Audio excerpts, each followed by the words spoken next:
The story begins inside a goblin's nest, with two goblins fighting for the position of chief after killing the former goblin chief. Some of the spectating goblins start discussing taking the prey the previous chief left behind for themselves. But they hesitate when they remember someone guarding them.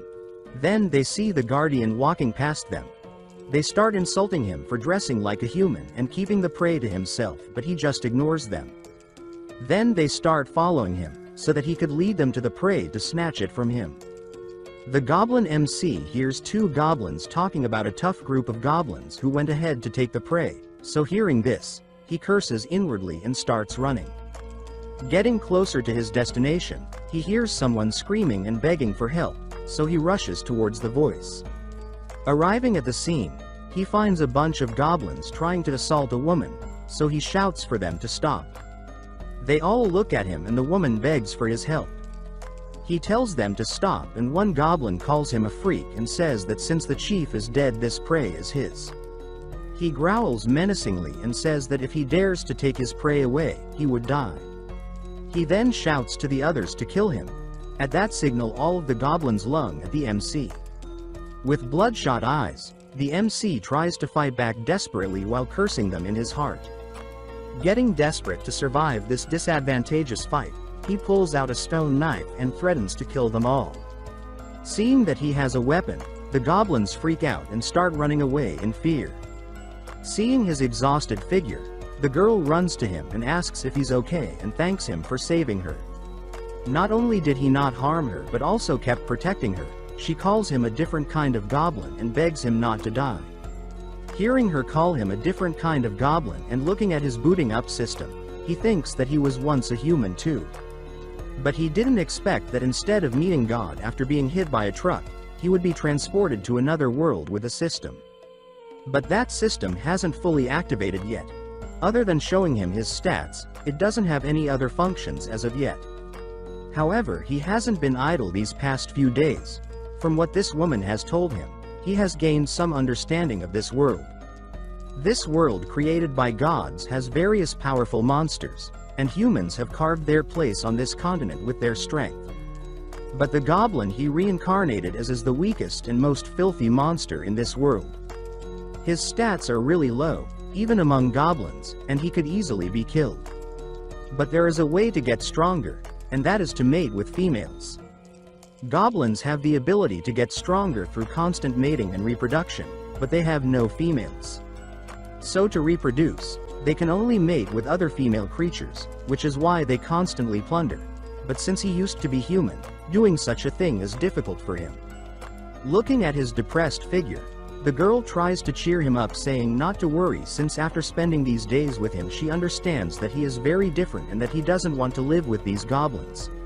He looks at her but says nothing, prompting her to continue by saying that when the Night Order comes to rescue her, she'll tell them that he saved her. Since she believes that the Night Order is always fair and just, they will definitely agree to let him live in the village. He thinks that it's possible, even if his system doesn't activate, as long as he can hold out until the humans come to rescue them and gain their protection, he can survive first, then slowly figure out how to activate the system. They suddenly hear the noise of the goblins coming back, so he jumps up in panic and tells her to hide first, to which she agrees and hides behind a rock. Arriving at their location, he sees a goblin running desperately while screaming that needs to mate to become stronger to survive and mentions humans. But he quickly gets his throat sliced by the MC. After piecing together the situation, he turns to the girl and tells her that the humans are probably here to rescue her, leading her to shout in joy that it must be the Holy Order and urges him to go check. On their way, they see a knight using his sword Shi technique to kill a bunch of goblins. After finishing, he curses these filthy creatures for tearing his Holy Order uniform. Checking his status window, the MC sees his name which loader as well as the rest of his stat including his overall combat power of 400. Looking at this, the MC wonders if this is really a human since it's his first time seeing such high stats since he came to this world. Overjoyed by this encounter, the girl rushes to him while announcing their presence. But before they could feel relieved, the knight suddenly swung his sword at the girl, fully intending on cutting her in half. The MC barely manages to push her back in the nick of time. They tumble backward, while the MC wonders why they are attacking and aren't they here to rescue people. He wonders if it's because the cave is too dark and he mistook the girl for a goblin. Looking at them disdainfully, the knight says that it's a disgrace that a goblin dodged his attack. The girl calls him commander and says that it's her, Kelia. With the same look in his eyes, he tells her to shut up and that he knows who she is, but since she'd been defiled by goblins, she might even be carrying a goblin's spawn, so it's ridiculous for a filthy thing like her to expect mercy from him, so she should go repent for her sins to the Great Holy Mother. She looks at him in shock and fear and asks him to wait, saying that although she was captured, she wasn't defiled by the goblins because that goblin protected her. He raises his sword and tells her that if she's going to make up stories, she should at least make them believable, thinking that she's making a fool out of him and preparing to send her to the afterlife alongside these vermin. The MC rushes forward and pushes her back, telling her to run to the exit quickly. He grabs a wooden club and prepares to clash with the knight while cursing inwardly that he didn't expect this outcome. But before they could clash, someone suddenly casts a barrier around the MC and tells the knight to wait. Looking at the newcomer, they see a holy priestess leading a platoon of knights, saying that this goblin is strange. The girl, finding a ray of hope, crawls to the priestess while asking to be saved. The holy maiden picks her up and hands her to the knight before turning to the goblin and asking if he could understand her. Looking at her, he thinks that she must be the holy maiden Freya, the spokesperson of the temple they talked about, and that if he wants to leave here, this might be his only hope, so he quickly says that he can. He then asks her if she's the holy maiden they mentioned and that he's actually not a monster of this world and that he used to be human but became like this because of an accident, so he can explain everything if he can go with her. The knight exclaims that he does seem smarter than other goblins, which is quite rare. She agrees, saying that goblins are usually stupid and lowly creatures, they can't speak and think fluently, so he might be a gift from the Holy Mother. She turns to the girl and asks if he really didn't hurt her, to which she confirms, saying that not only did he not hurt her, but he also protected her from other goblins and gave her food. The holy maiden agrees to take him back first and make a decision after studying the matter thoroughly, which made the girl overjoyed. She asks if he's willing and he agrees, thinking that he finally found someone who can listen to reason, and since staying means death, he might as well go back and prove his innocence. She removes the barrier and turns around, ready to leave. He thanks her for her kindness, saying that he would repay her properly, but before he could finish, she smiles menacingly and says of course. At the same time, the knight suddenly plunges his sword into the girl's stomach, killing her on the spot. In horror, the MC turns back only to see her falling figure, leaving him completely shocked. The unholy maiden looks back at him with an evil smile, telling him to repay her well when they get back, sending shivers down his spine. 1 week later in the village, we see the knight giving a speech, saying that the goblin raid has brought great harm to Bright Town and that the goblins used a despicable sneak attack to slaughter 30 residents of this town, which enrages the crowd, leading them to shout in chaos. The knight continues by touching the list of victims, including the girl from earlier, and saying that the Holy Order, on behalf of the temple, has purged these goblins and avenged the harmed villagers. The holy maiden goes forward and spreads her arms, telling them to continue praying devoutly to the temple, and the temple will always protect her devout followers, leading the residents to shout "Long live the knights in the temple." Back at her office, she comments on today's successful sermon and the people's foolishness, saying that now they will pray even more devoutly to the temple and offer more tributes. On the other side of the room, the MC, chained to the wall and with a metal mouth guard, called out to her.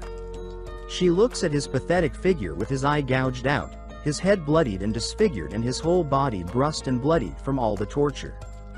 He starts cursing her with a bloodshot eye, calling her a damn bitch. She asks if he's still alive and compliments his strong vitality and says that it's no wonder that the knights can't eradicate goblins from the continent.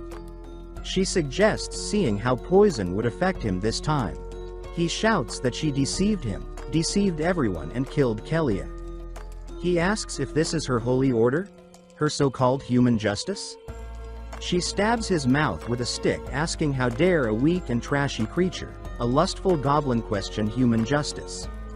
She tells him that Kelia was bewitched by him and dared to speak for him, and that's a betrayal of humanity and the Holy Order. So her death was her final loyalty. She continues, saying with a sadistic smile that goblins are nothing but vermin on this continent, and that for her, the Holy Maiden, to even speak to him is a great favor, so he should be grateful and use his small, disgusting body to contribute to human and Holy Order experiments. She then proceeds to torture him with magic, leading the light in his eye to start fading. He asks himself if he's going to die, and that he is unwilling to die like this. He thinks that it's all his fault for being foolish. He foolishly held on to human compassion even after reincarnating as a low-level goblin, thinking they were righteous and kind. Weakness and naivety were his deadliest mistakes. After being taken back to the human village, Loder and Freya tortured and toyed with him in every possible way, never believing a word he said. He did last long, being toyed to death by a sadistic bitch. He tells himself that if he could do it again, he would never trust humans. If could do it again, he would grind their bones and drain their blood. If only he could live again. He then suddenly opens his eyes and questions if he's still alive and where he is right now. A system notification suddenly pops up saying that the Goblin Life simulation system has been activated. It starts evaluating, and when finished it tells him that he is dead. It says that due to his foolishness, he forgot that he was a goblin. Humans will never trust goblins, nor will they pity them. He died after being tortured and tormented. The pain of this week's torture is imprinted on his soul, and he will never forget the pain humans brought him. It continues by telling him that his end is one of the worst fates for any transmigrator, then asks him if wants to start over. Looking at his system, he wonders if it only activates after death. He asks the system what yes and no represent, to which the system informs him that if chooses no, his soul will dissipate and die completely. If he chooses yes, he will retain his current memory and system and be sent back to the Goblin Cave a week ago. He thinks for a while, then smiles menacingly, thinking of getting his revenge on Loder and Freya. He clicks yes while thinking of his revenge, and his soul starts to glow brightly, prompting a notification that Goblin Life 2.0 begins. And to help him survive a bit longer, the system has slightly strengthened him. Back in the cave, he thinks that it indeed only strengthened him a bit, but it's better than nothing. He gets a notification saying that although he has been reborn, the danger is not over. The human Holy Order is about to reach the host, so it advises him to take note that if he dies again, the system will not be able to revive him. He asks the system for possible actions he could take, to which system informs him that can simulate his life with this system to foresee future events. Each simulation requires 24 hours, and after every simulation he will earn points, which can be exchanged for items. Reading to this point, he tells the system to start a simulation immediately. After analyzing his current situation, the system presents him 3 choices he could take. The first is to warn fellow goblins and unite to face Loder and men, which would give him 10 points. The second option is to abandon other goblins and escape alone, giving him 5 points. And finally, the third option, to hide in the cave and pray Loder and his men don't find him, which of course wouldn't net him any points. Looking at these options, he thinks that although there are 3 options, he's sure that even if all the goblins in the cave unite, they can't match Loder alone. So only escaping can save him. He decides to simulate the first option first and choose later the option with the highest score, and if he can exchange for a weapon, he might be able to defeat them with a sneak attack. After simulating the first option, the system tells him that he failed, saying that he led the goblins in a desperate battle against Loder, but due to the large gap in strength he was slain by Loder and his men, since he overestimated the goblins' strength. In summary, it tells him to recognize his strength before making a decision and awards him 10 points. Seeing the points and already expecting that result, he opens the system shop and searches for a weapon that he could buy with only 10 points. He finally finds a dagger that gives him 10% speed and 15 strength. He buys the dagger and compliments its sharpness, thinking that if he could hit a vital spot, it could be a one-hit kill. He then turns back to the system and asks it about Kelia and why she's not here. The system informs him that due to his rebirth some timeline details have changed. In this timeline, she was not captured by goblins and continues to live happily in the village. Hearing this, he smiles gently and says that it looks like he fulfilled his promise to her. In that case, he has no more concerns. Thinking of how to escape, he takes the narrowest passage out, and since its entrance is the smallest, the guards outside should be weaker. Reaching the entrance, he hears the two guards chatting. One of them says that they got it easy, since any goblin that runs out of this small entrance is trash and he could crush it with one hammer. His friend reminds him of Loader's order to kill any girl who tries to escape in the chaos since they can't let this reach the village. The MC curses them for their rule. They even kill innocent people of their own kind, let alone a goblin like him. Thinking that he has no choice but to fight, he pinches his nose and screams in a female voice asking for help, saying that he's a girl from the village, captured by goblins. Hearing this, the knights turn to the source of the voice and one of them walks towards him with a dagger hidden behind his back. He tries to reassure what he thinks is a girl by telling her to come out and not be afraid since he's a holy knight.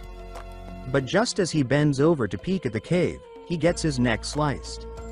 Seeing his colleague frozen in place, the other guard asks what he's doing and urges him to hurry up while walking towards him.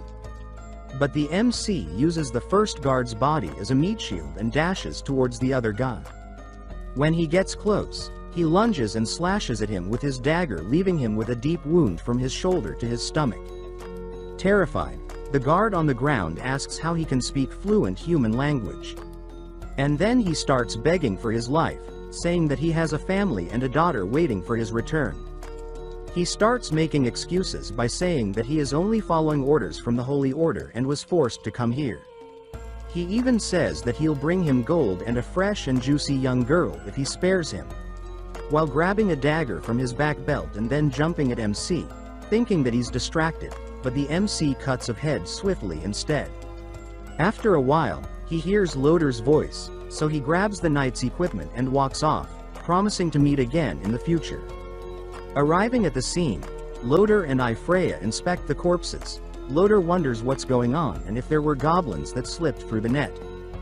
Freya asks him if the goblin is a mutant, since he can kill those two guards.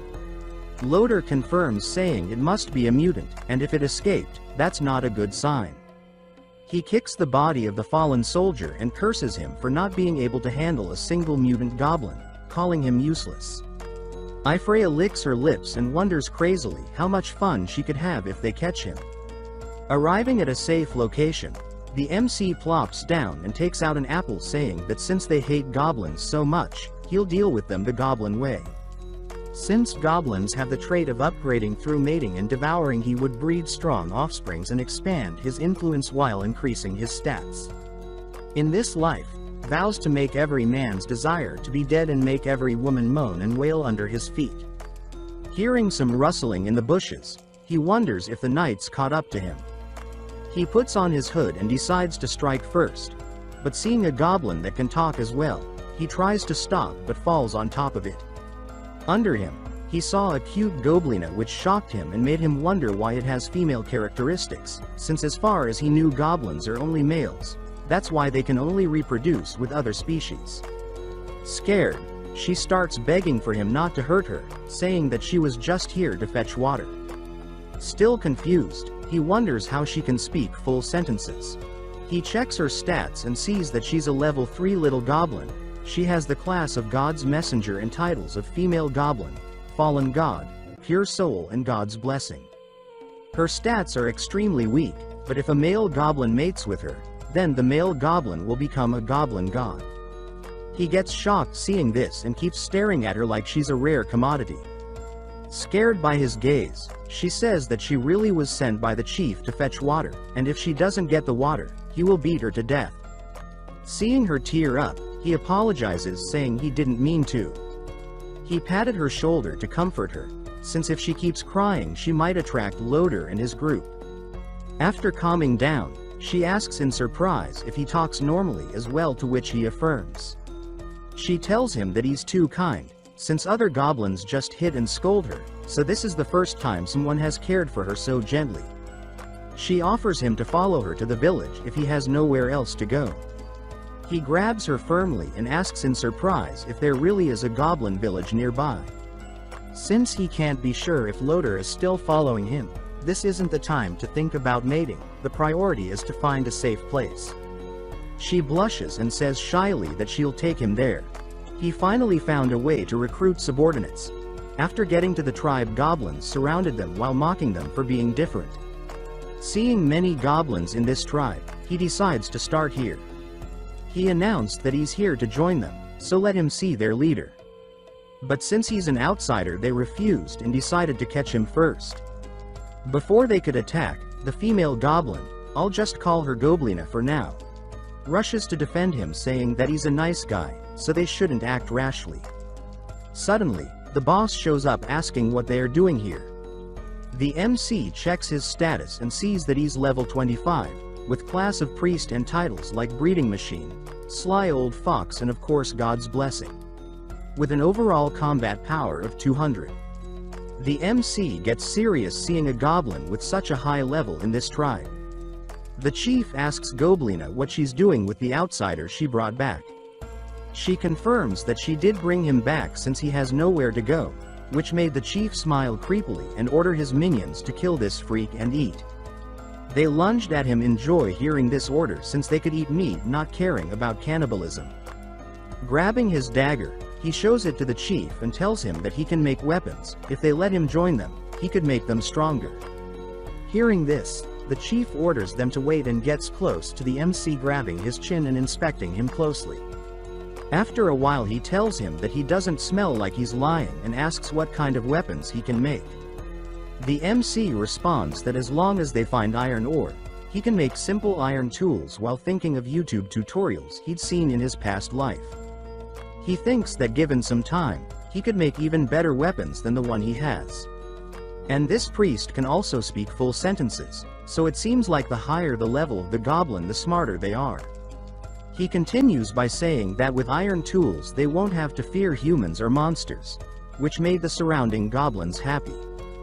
The chief agrees to give him a chance. He tells him to find the iron ore and make weapons within 3 days, and he'll spare his life, and if he can't, he'll kill him and her as well. Looking at this crazy goblin's retreating figure, he confirms that he can't confront him head-on with his current strength, so he will make some iron tools to buy time and get stronger.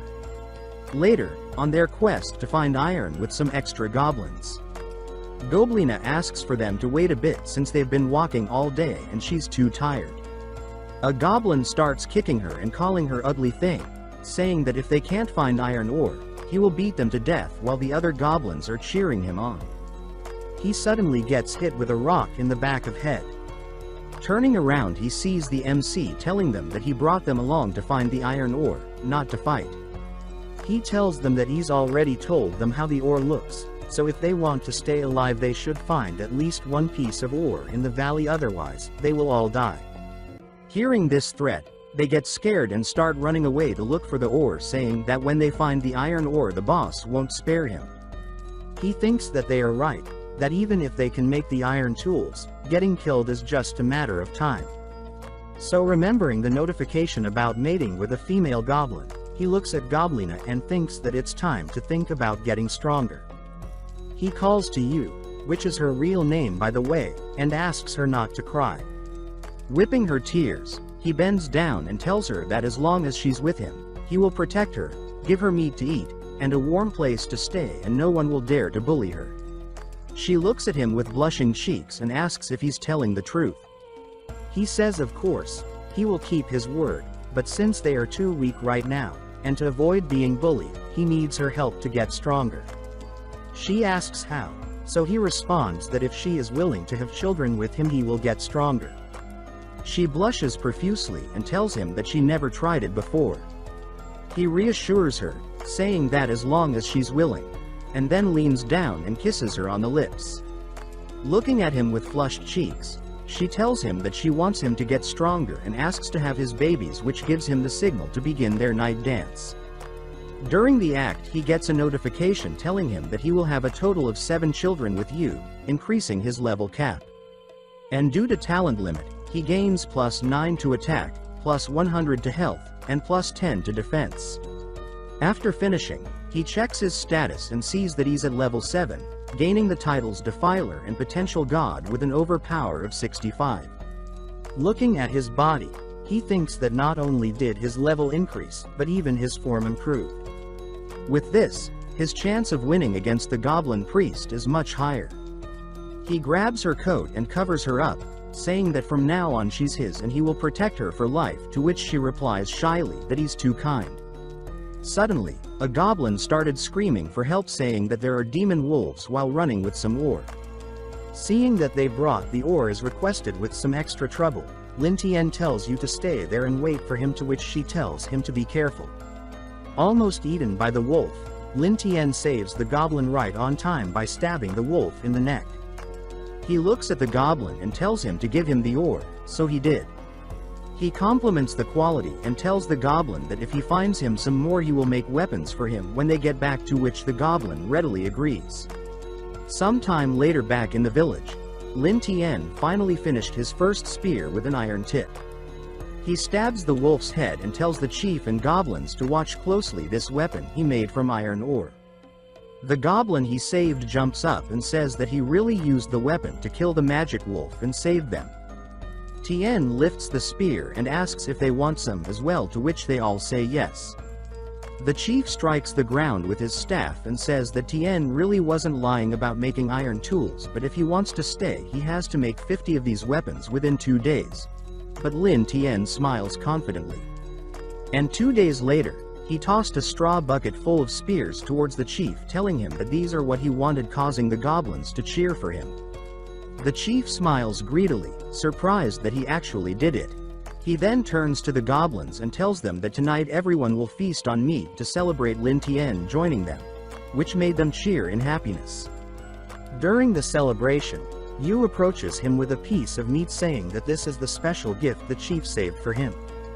He takes the meat and starts eating it, but suddenly his veins start to bulge and he starts hurting, urging Yu to ask what's wrong with him.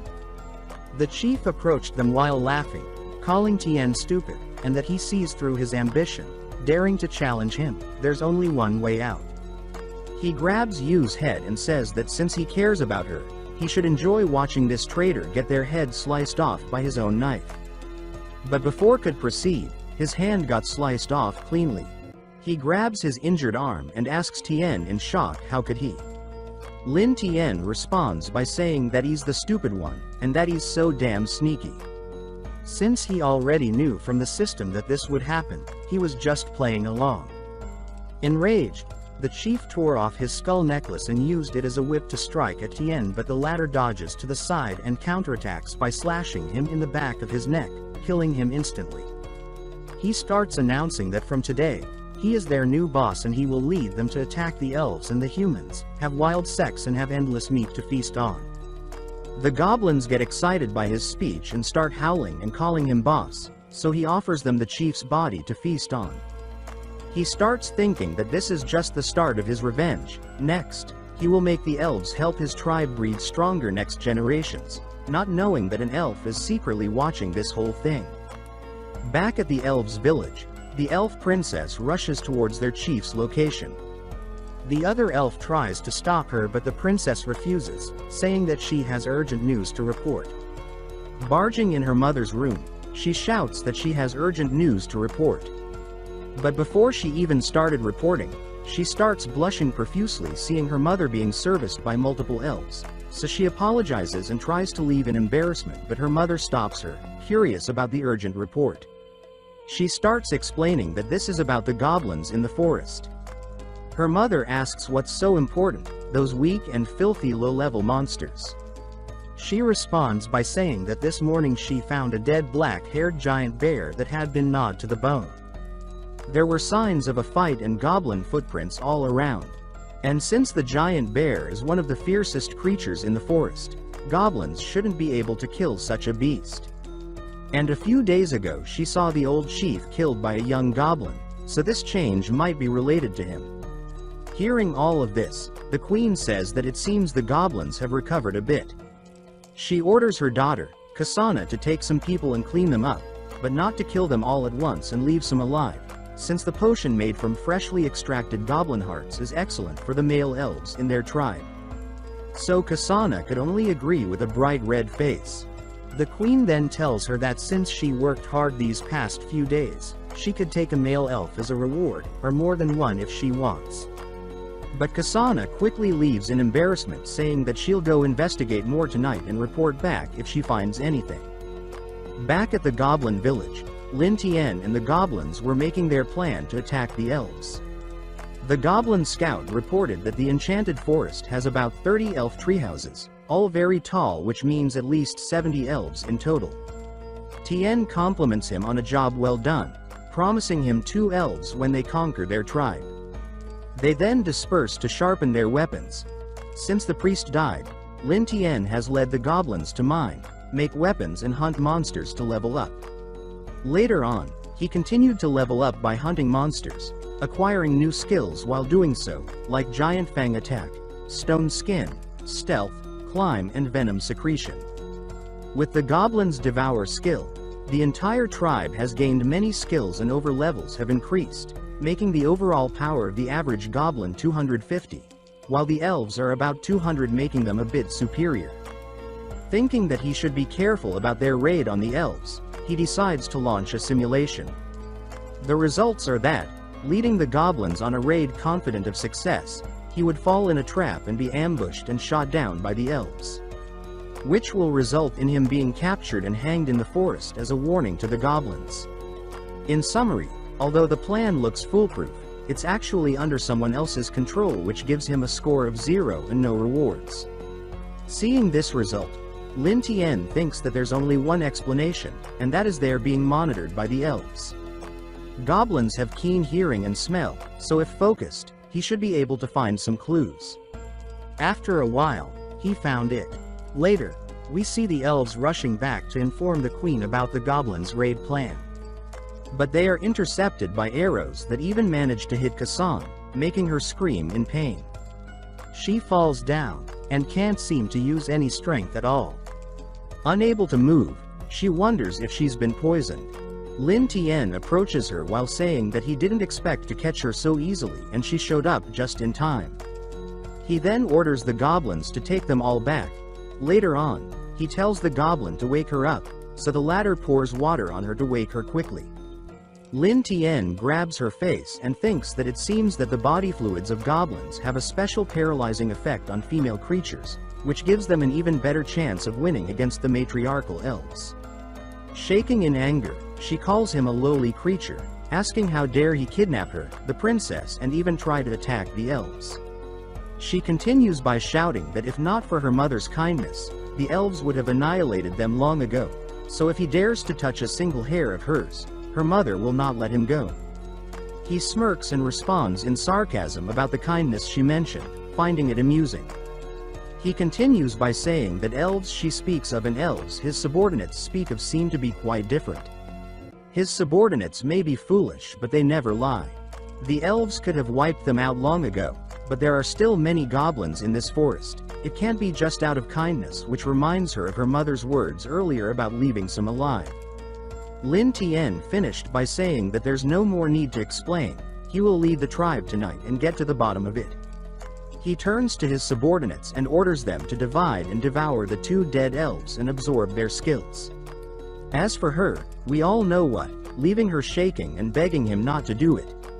After finishing, he got the notification that he reached the level cap of 30, and since his aptitude has reached its maximum, it was converted into plus 50 hydrogen phosphide, plus 10 strength, and plus 10 defense.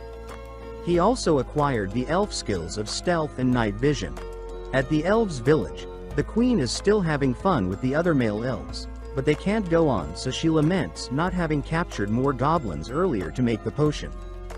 Blissfully unaware of what's to come, she turns to the guards and asks about Kasana's whereabouts, to which the latter responds by saying that the princess left quite a while ago and should have returned by now.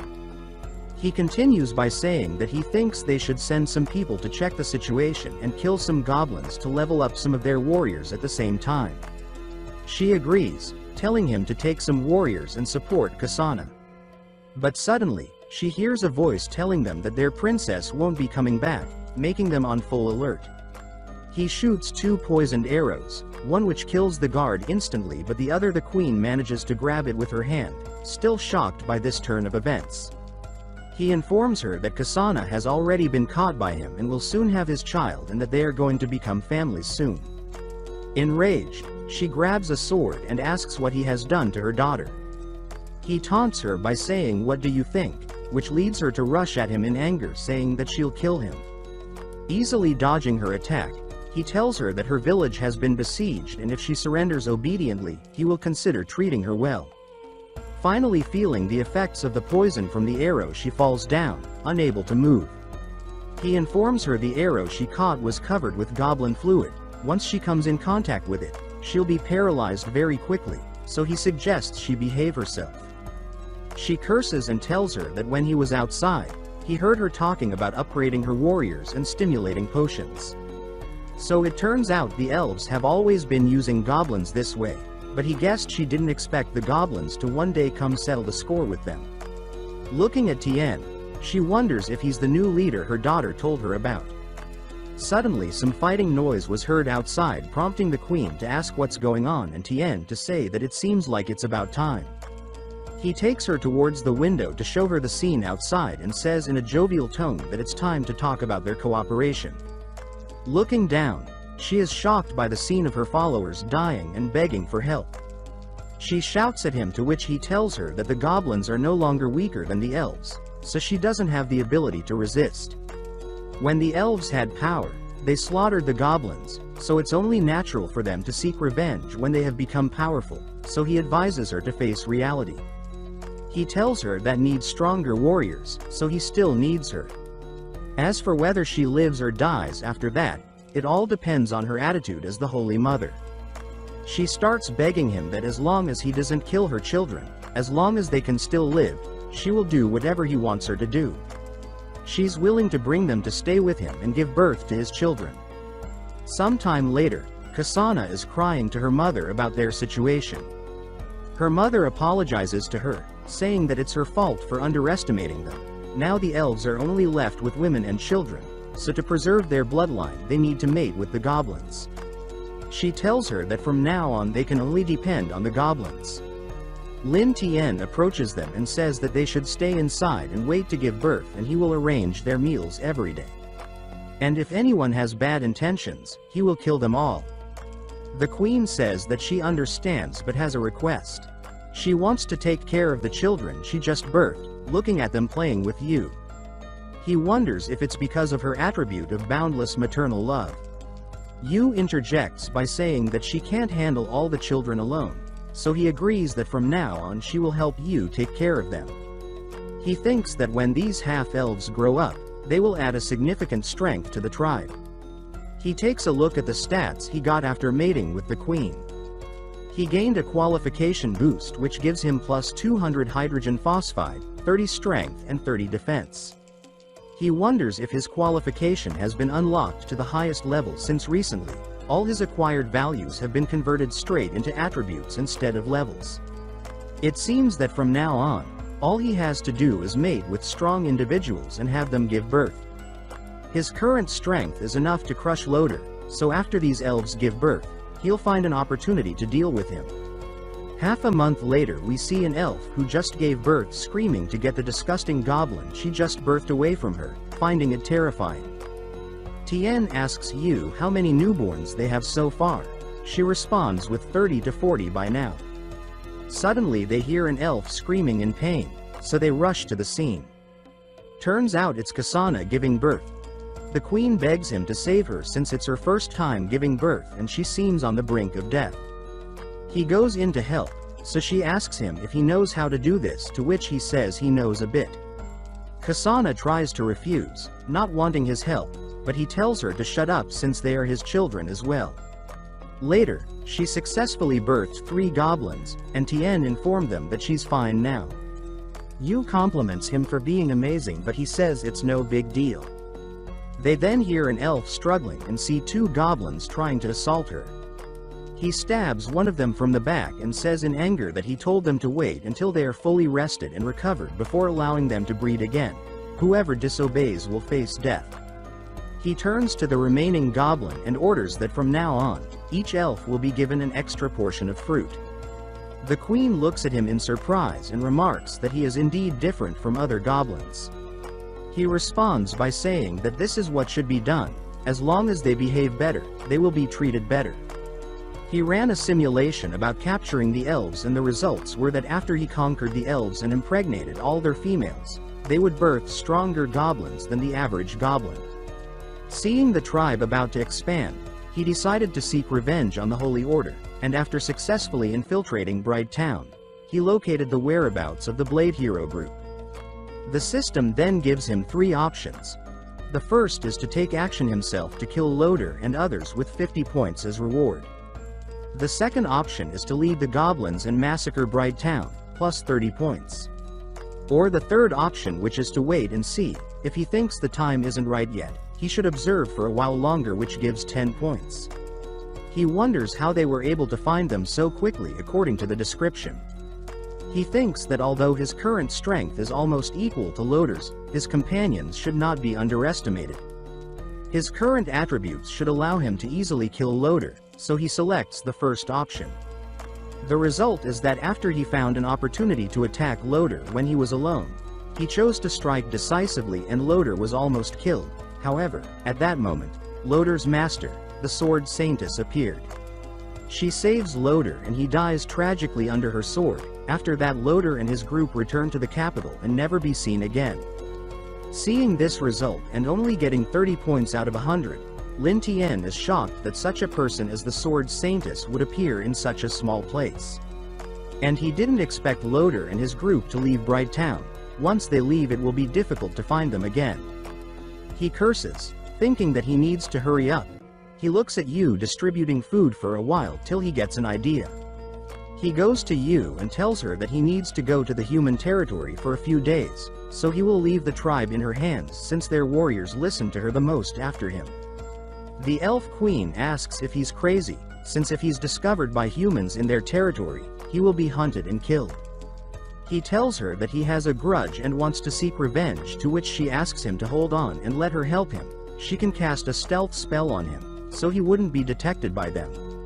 He smirks, thinking that that was what he was waiting for her to say.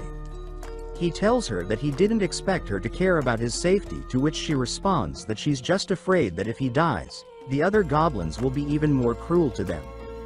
Besides, her children are all here, so only if he returns safely can they be secure. He inwardly compliments her survival methods and then turns to leave.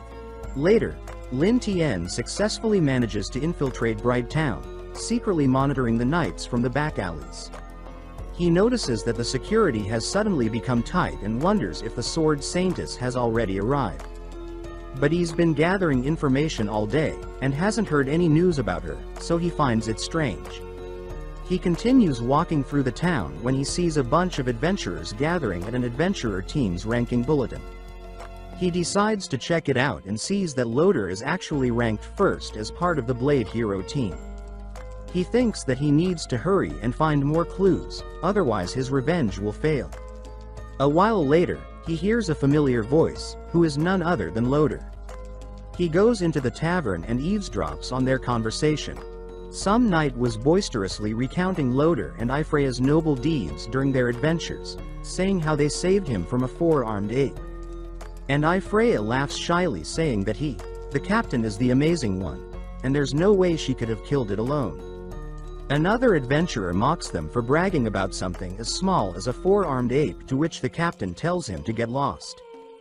This gets the adventurer riled up, saying that he will beat them up. The bartender suddenly interjects, telling them that recently, the dragons on Dragon Island have been kidnapping livestock and eating people, so if they have the skills, they should go slay the dragons, not cause trouble in his establishment.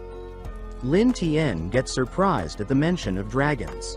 The bartender continues by saying that if the dragons attack Bright Town and the capital doesn't send reinforcements in time, the adventurers in town won't be able to fend them off, causing the adventurers listening to tense up. Suddenly Loader interjects by saying that it's just a few dragons, what's there to be afraid of? He continues by saying that the Sword Saintess is already on her way here. She is master, and once she gets here, she will join forces with them to slay the dragons, and when everything is over they will return together to the capital. The adventurers get surprised by his announcement, some praising him, others thinking he's lying.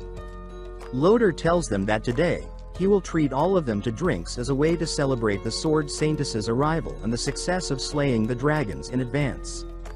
Tien stands up, thinking that if the dragons attack the town he must seize the opportunity. Loader sees him leaving and asks if he doesn't want to stay and have drinks with them, to which Tien refuses, saying there will be more opportunities in the future. Later, the whole town is celebrating the arrival of the Sword Saintess. We see her praying in the cathedral, when Loader suddenly comes in and informs her that the dragon has been lingering around these days and getting closer to them. She picks up her sword and turns to him, asking about the task she entrusted him with. He responds by saying that the 10 dragon-slaying crossbows have been made according to her instructions and are being deployed at various high points around the town. She tells him to deploy them well, otherwise, none of them will be of any help to her when the time comes, and it'll be a disgrace to her. Outside, the residents are still cheering for her. She tells the guards that this period is of great importance to them, so they should quickly disperse the crowd. During the dragon's assault, he grabs a resident and starts flying off. The Saintess informs them that it's a scout dragon. Once it shows up, it will definitely attract the dragon horde. She orders Loader to bring his companions and follow her to the wall. The scene then shifts to a goblin scout reporting that the dragon is here and many soldiers have manned the wall. He asks for further instructions, to which Lin Tien says to just stay here and enjoy the show, surrounded by many of his goblin subordinates. When the dragon horde finally attacked the village, one suddenly gets pierced by a bolt the Sword Saintess shot using the newly built crossbow, surprising Freya and Loader. She orders them to quickly go to the crossbows and get ready. So they quickly start loading the crossbows and start shooting the dragons down. But before they could get happy about their advantage, they notice a big shadow closing in on them. Hearing the loud roar, many soldiers start falling to the ground, clutching their heads in pain. In shock, they discover that it's the purple golden dragon mother. They try to shoot, but the crossbow doesn't even hurt her. The dragon charges a dragon breath and unleashes it toward the wall, making the adventurers run in panic. But before it could hit, the Sword Saintess says to leave the mother dragon to her and continues to defend and uses a sword technique called Sword Torrent that counters the dragon's breath. Lin Tien is surprised that she managed to hold off the dragon mother's attack, but thinks it's expected since although the dragon mother is abnormal with an overall strength of 2,900. The real monster is the Sword Saintess, who is a level higher and has an overall power of 4,000. He finds her strength too abnormal, but fortunately he's not the one facing her. She successfully injured the dragon mother, creating a hole in her wing. The dragon mother is slightly weaker but has the advantage of a higher HP, so the Sword Saintess won't be able to deal with her in a short time. So this is the perfect opportunity to take his revenge. He orders his goblins to proceed into the city as planned. One team will create a disturbance and the other will lie in ambush, to which they all agree. Still fighting, Loader finds these dragons hard to deal with, but is thankful that his master is around to help this time, happy that he is also a dragon slayer this time. Suddenly, someone started screaming that the goblins are attacking, which catches Loader and his team off guard. So they shout in anger no to joke around, since even goblins, no matter how dumb they are, wouldn't dare to appear here right now. But a sudden scream of a girl being chased by goblins catches their attention, leading Loader to curse loudly. He orders his comrades that since there aren't many dragons left, they could handle them while he and Freya will go deal with the goblins. Chasing after the goblins, they get suddenly ambushed from above and the sewers bellow. Loader trips and falls, surrounded by 3 well-equipped goblins brandishing their spears at him. While Freya got captured in a net, scream for Loader to help her, but he just curses, asking why so many of them are here. Seeing their situation, their companions try to rush to them, but get surrounded themselves by many goblins. Lin Tian approaches them from behind, prompting Loader to shout at them to be careful. They quickly turn around, but get their necks instantly sliced off before they could do anything, falling to ground, dead, which greatly shocks Loader and Ifreya, who watched this scene. Approaching them, he says that he didn't expect them to be caught so easily. Loader shouts in anger that he's going to kill them all lowly goblins. But Tien calmly kicks him in the chin, telling him to look at the situation carefully before speaking. He then orders his men to take these two out of the city through the sewers, and the rest of them will go with him to the city wall to deal with the crossbowmen. Noticing the disturbance, the Sword Saintess wonders what's going on. How did the goblins even dare to launch a sneak attack at this time? The big mommy the mother dragon, says after using her demi-human transformation that it seems they're busy among themselves as well, before lunging at her to strike, calling her a filthy witch. The Saintess calmly responds by saying, "Let's find out how much more of her dragon blood can spilt." She uses the sword technique Steel Gale to slash her from all sides, causing the dragon mother to scream in pain. While thinking inwardly that the dragon mother is almost dealt with and wondering if Loader has successfully dealt with those dragons and goblins. Down below, a huge explosion happened, catching her attention and making the dragon mother remark that these goblins really came at the right time, before transforming back and flying away, saying that she'll be back after recovering from her wounds.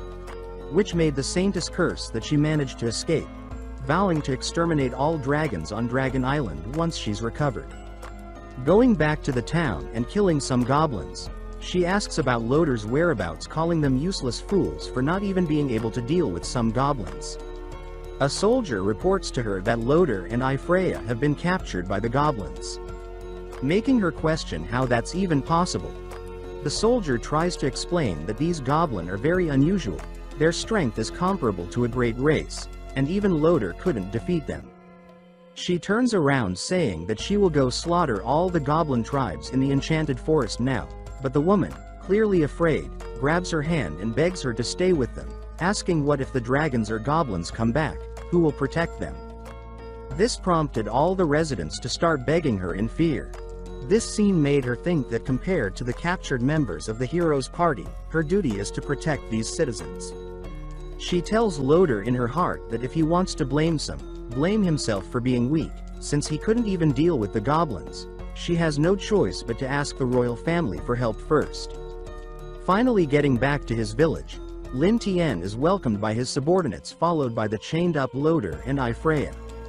After getting thrown to the side, Loader voices his surprise at the number of elves kept here, leading Ifreya to wonder if there might be a hero-tier goblin in this tribe.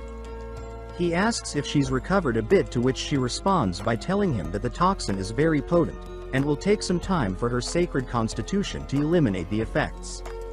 Tien suddenly interjects by saying that he didn't expect the poison to lose effect so soon, and complimenting her recovery speed, which left them shocked by his sudden appearance. She asks in shock how he knows her name and what he wants to do, seeing him touch her thigh. He smirks and proceeds to dig his nails in her soft leg, making her scream in agony. Loader yells at him in anger to stop, but gets punched in the face by a goblin.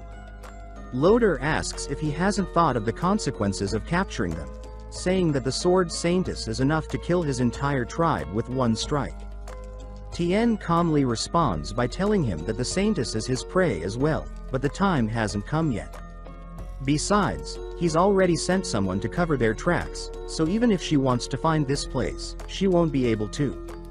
He then orders the Goblin Berserker to take all the second-generation goblins to the forest to kill more monsters and bring them back. He thinks that this time, with such a big move, the humans won't let it slide, so they have to complete the evolution process before they find them. He kicks Loader in the chest while telling him to answer some of his question, and if he doesn't cooperate, some parts of his body might go missing. Still stepping on him, he asks if he's fond of capturing goblins and torturing them. Loader curses, asking what nonsense he's spouting, to which Tien cuts off his ear, saying that his answer was too slow. He starts screaming in pain and cursing loudly. then says that everything they've done is for the sake of the human race and that it's their duty to defeat them.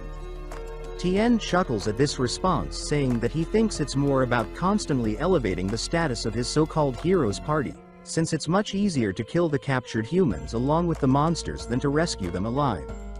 He, who claims to be righteous, just how much of a blood debt has he acquired to complete his missions?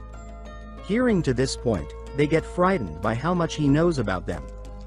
He continues by saying that now the conversation is over and unlike them, he doesn't need to pretend to be righteous since he's inherently an evil monster. And now, this evil monster will teach them a lesson. Loader screams at him not to touch Freya, while she's begging for his help. But Tien continues doing his deed unperturbed and tells Freya that he is now returning her original words to her. The lesson has just begun, so she better hold on and let's see if her loader enjoys watching what these goblins will do to her. Prompting the goblin horde to pounce on her. Even later, they kept taking turns doing her in, leaving her haggard. Loader tells her to hang on and she says that she's fine. Seeing this, the elf queen wonders if Lin Tien has a grudge against humans, to which her daughter responds that they have it worse than them, at least they have fruit to eat. Yu interjects by telling them that she heard him mention before that has a grudge against humans, so it must be true. Thinking of him, the queen says that he always keeps his word and never forgets a grudge. He's the most unique goblin she's ever seen. Then she started fantasizing about him with a blushing face, causing her daughter to think that she's taking a liking to him. A Goblin informs Lin Tien that the goblins who went to hunt earlier have returned, which surprised him, so he asked why they're back so soon. He then looked at them to check their stats and found that they had already broken through level 30 and evolved into a high-tier species, with their stats almost catching up to him. The leading goblin responds to him by saying that they wiped out all the nearby monsters, so they had to head to the west side of the forest, but they ran into several high-tier goblins slaughtering goblin tribes. Tien asks which tribe, so they tell him that it's the Bloodfang tribe and they're all high-tier goblins. Tien finds it interesting that they're all high-tier goblins and says that if they can capture their leader, they can create even stronger third-generation goblins, which would increase their chances of surviving the human extermination efforts. Hearing this, Loader laughs at him and says that he's foolish, dreaming when he's on the brink of death. That no matter how powerful the goblins are, they'll still be defeated by the knights. Tien tells him that he almost forgot about him since he's been so quiet, and then he sets his goblins on him, making him scream about their intentions. Touching him, the goblin remark on his soft skin and then proceeds to do you know what while Freya lowers her head in silence. Several hours later, he fainted with his eyes rolled back. The goblins are celebrating, and Lin Tien is sandwiched by Yu and the elf queen. Yu asks her if they are attacking the Bloodfang tribe next, to which he confirms, saying that since they want to be the strongest, not only will they attack them but also capture their leader. And he even came up with a name for their tribe, which is the Tien Quang tribe. The goblins start cheering upon hearing this. Yu voices her worries that they are too strong, but Tien tells her not to worry since he's confident and he still has a trump card he hasn't used. The next day, he went to scout their strength in the demonic forest. He spies on them and sees that they are indeed high tier but should be manageable, so he continues to search until he sees two goblins shivering, seemingly scared of something. So he deduces that their leader is coming, but when he sees their leader he discovers that he's actually a hero-class goblin at level 50 and overall power of 900. He doesn't find him too powerful, since a dozen or so of his subordinates should be able to handle him, but capturing him alive would be difficult. And because of his size, poison wouldn't be too effective. He thinks it would be great if he could use the imprisonment spell Freya used on him on this guy. So he decides to go see her. Back at the village, a goblin reports to him that they completed his orders according to his instructions, but that human is dying. He tells him that he did well and walks over to Freya, who is begging to be killed, so she can atone for her sins in the presence of her lord. He greets and starts wiping her body gently, to which she finds it warm, but when she opens her eyes and sees him, she jumps back in terror, telling him to stay away from her. Seeing her talk crazy, he slaps her face to calm her down, then hugs her gently while telling her that her punishment is over. She started tearing up and asking if it's true, to which he confirms, saying that he always keeps his word, but the prerequisite is that she has to choose her faith. She gets confused, so he explains that it's about choosing to believe in God or choose to trust him, to become his pet and be spared from the daily torment. She starts licking his fingers like a good little doggy, so he praises her. He tells her that from now on, he is her master and he will call her little bitch, to which she barks and calls him master with a subservient look. He picks her up and starts bathing her gently in the nearby well. Seeing his care and affection, she says that she is willing to give him everything. He smirks and asks to see how she uses holy light cage. Hearing this, she asks what that is. Later, after showing her what he wanted to see from a book he got from the elves, she casts the technique summoning a prison of light and asks if this is it. He says yes and compliments her. Later, while walking by the prison cells, Loder sees them and calls to Ifreya to quickly kill that goblin and restore his body. Lin Tien responds to him by telling him that she's already willingly submitted to him, to which Loder refuses to believe, saying that there's no way the daughter of the leader of the Holy Order would be tamed by a goblin. So Tien turns to her and says to tell whether it is true or not. She goes down and starts acting like a pet and says that yes, she did everything voluntarily, shocking Loder to no end. He then laughs creepily, saying that his actions will lead to the extinction of goblins from this world and that the only purpose of his existence is to be slaughtered by humans, since the Holy Church will wipe them out.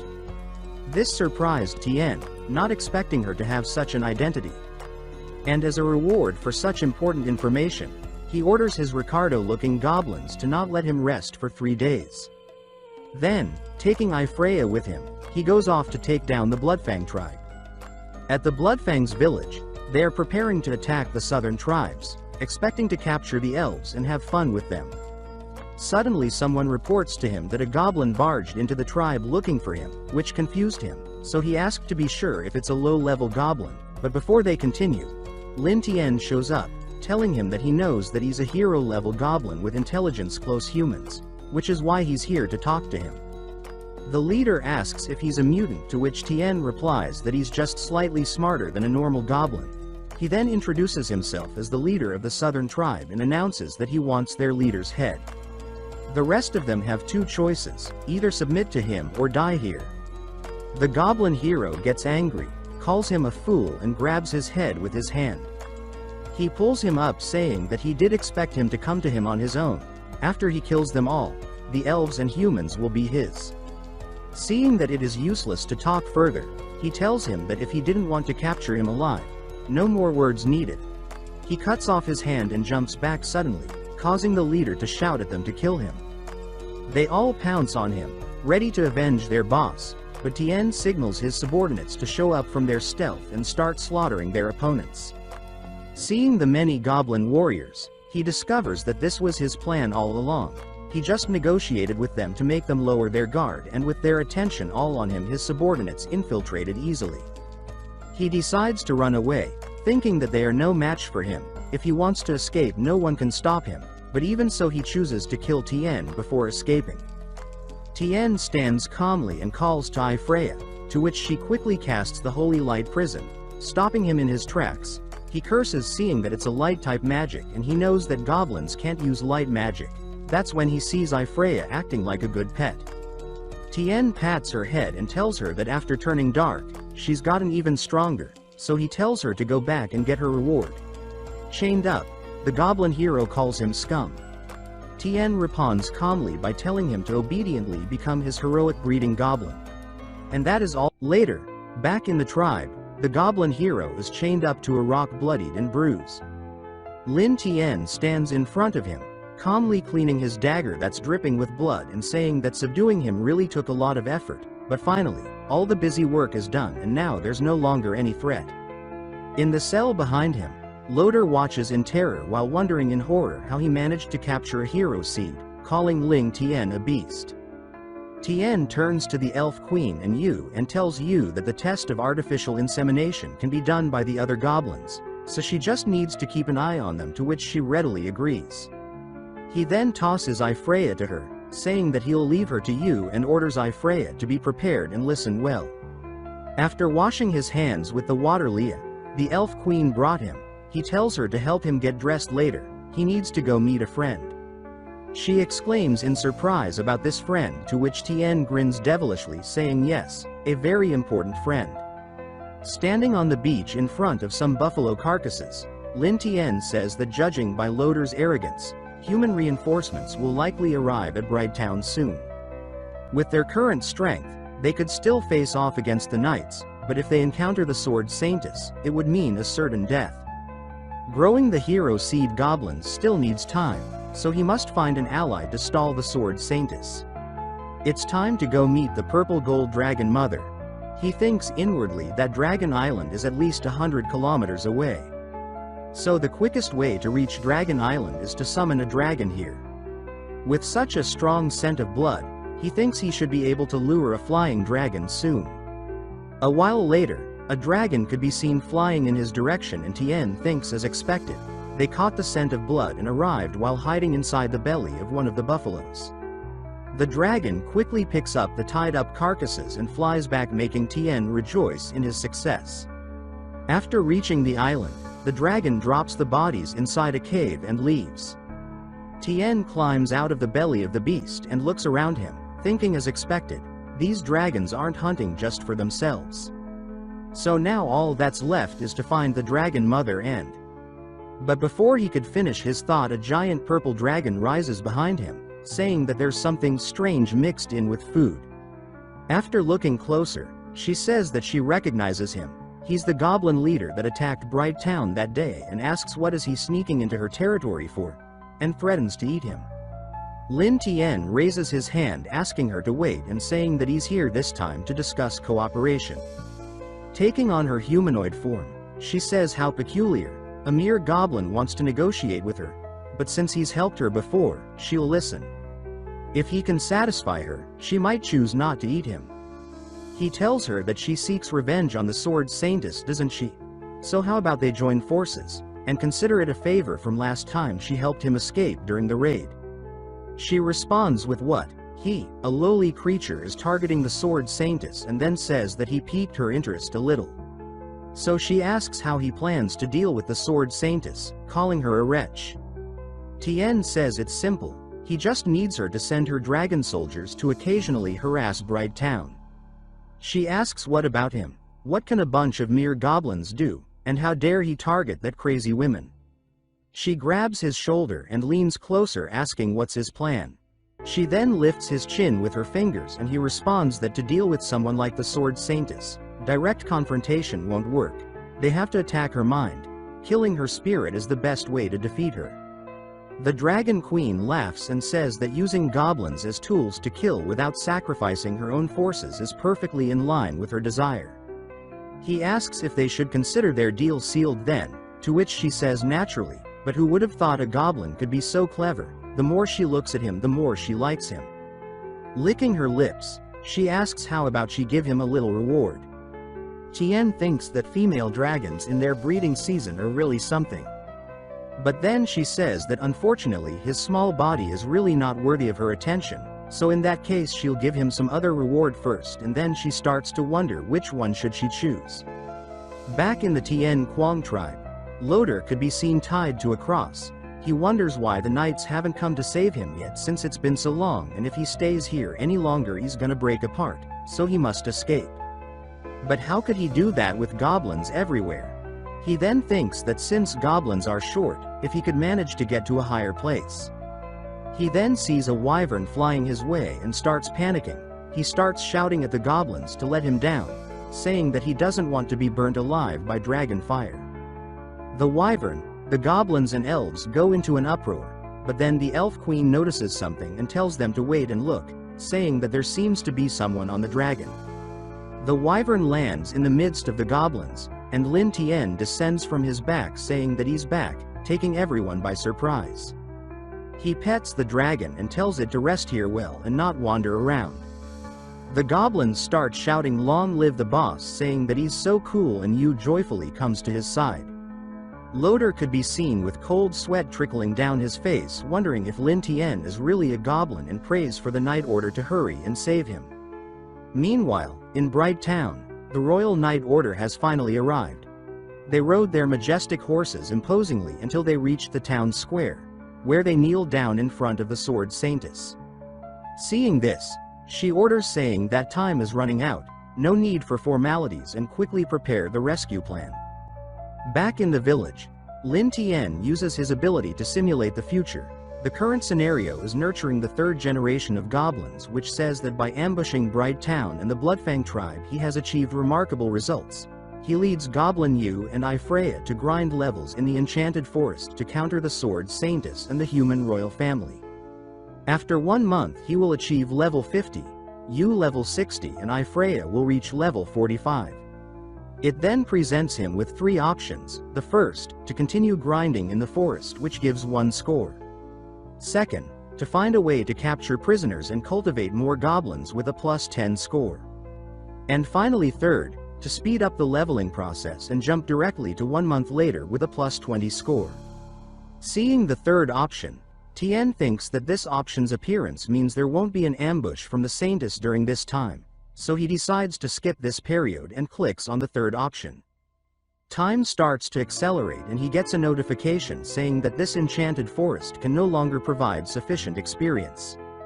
He gets awarded 20 life points and the simulation ends. He then wakes up 1 month later and wonders if this is what it feels like to skip time, finding the feeling strange. He gets a notification congratulating him on reaching level 50 with an overall strength of 1000. Seeing this, he thinks the attributes increased quite a bit, but the overall strength hasn't grown that much and wonders why that could be. Suddenly, Yu barges in shouting that something happened. Many newborn goblins are stillborn. This news shocked Tien, so he rushes with Yu to check the scene. He sees the elf women mourning the dead babies. He asks if something went wrong and how could this happen. The elf queen tells him that she doesn't know what happened. Now only 3 are still alive from this generation and they're still very weak. Loader starts maniacally laughing and asks if they really thought they could breed strong offsprings, calling them foolish goblins. Tien asks calmly that he seems to know the reason, to which Loader laughs and says that the higher the rank of the goblins, the harder it is for their offsprings to survive. Did they really think they could rule the world through reproduction? Tien says that he sees and should properly thank him for this information, so he tells the Berserker Goblin that Loader is his from now on, but he shouldn't kill him while playing. The Berserker laughs and thanks him, while Loader shouts that he's ruthless and that even if he turns into a ghost, he won't let him off. Departing the scene, Tien thinks that it's too late to nurture new hero species now, but right now, they desperately need a large number of hero goblins, otherwise, facing the Sword Saintess and her forces would be very difficult. He wonders if there's any way to upgrade the goblins. The dragon lands behind him, its eyes glowing red, and nudges him with her giant head. He wonders what's going on with her and starts petting her. He thinks inwardly that a female dragon going into heat and transforming into a demi-human? A special case, could this special case be? The dragon suddenly starts transforming and turns into a girl with her face flushed red with excitement, shocking Tien and making him think that this is a special case indeed, and wonders if this is the convenience the dragon mother deliberately left for him. The dragon girl jumps at him and pins him down. She then licks her lips and starts releasing the heat, if you know what I mean. After finishing, he gets a notification congratulating him on getting a promotion. A bit later, Tien could barely walk. Leaning on a tree for support, he curses, saying that it's just one dragon, but so fierce and ferocious. However, thanks to her he managed to evolve into a hero class. She clearly told him that he could evolve if he swallowed her dragon blood, but she still did this to him. She suddenly pops up behind him, telling him not to leave and they should continue. Shivering, he points at his subordinates and tells her to finish her task first by giving them her dragon blood and then they could continue. She rushes at the goblins, causing them to panic and ask Tien what's going on. Later that night, the goblins are celebrating their evolution after taking the dragon blood. Tien sits in the back, the dragon sleeping behind him. He looks at his hand and thinks that it is indeed worthy of being called the legendary dragon race. Not only him, but everyone else also evolved into hero class. However, the overall strength right now is a bit low. It's time to add some equipment. He opens the system shop and starts browsing while thinking that as the leader of a hero-class clan, how can he maintain his prestige without some strength? With 180 credits, he thinks that it should be enough to exchange some high-quality and useful equipment. He sees an elemental crossbow. It's light, attacks far and can absorb elements. He then sees Blade Stealer skill, which allows him to catch a weapon with his bare hands 3 times and costs 80 points. He thinks that this one is cheaper, but it's a rule-based one. It can target the sword Saintus and at worst save his life, so he decides to take these 2. Taking out his newly bought crossbow, he wonders how useful it will be, and thinks that he needs to find a test subject. Hearing this, Loader starts sweating, and that is when Tien turns to him saying that he's a great option. Loader asks what he's going to do in a shaky voice. And just like that, Loader became the first one to experience how powerful Lin Tien was. Meanwhile, in the Enchanted Forest, a team of adventurers that joined the rescue squad are searching for Tien's tribe.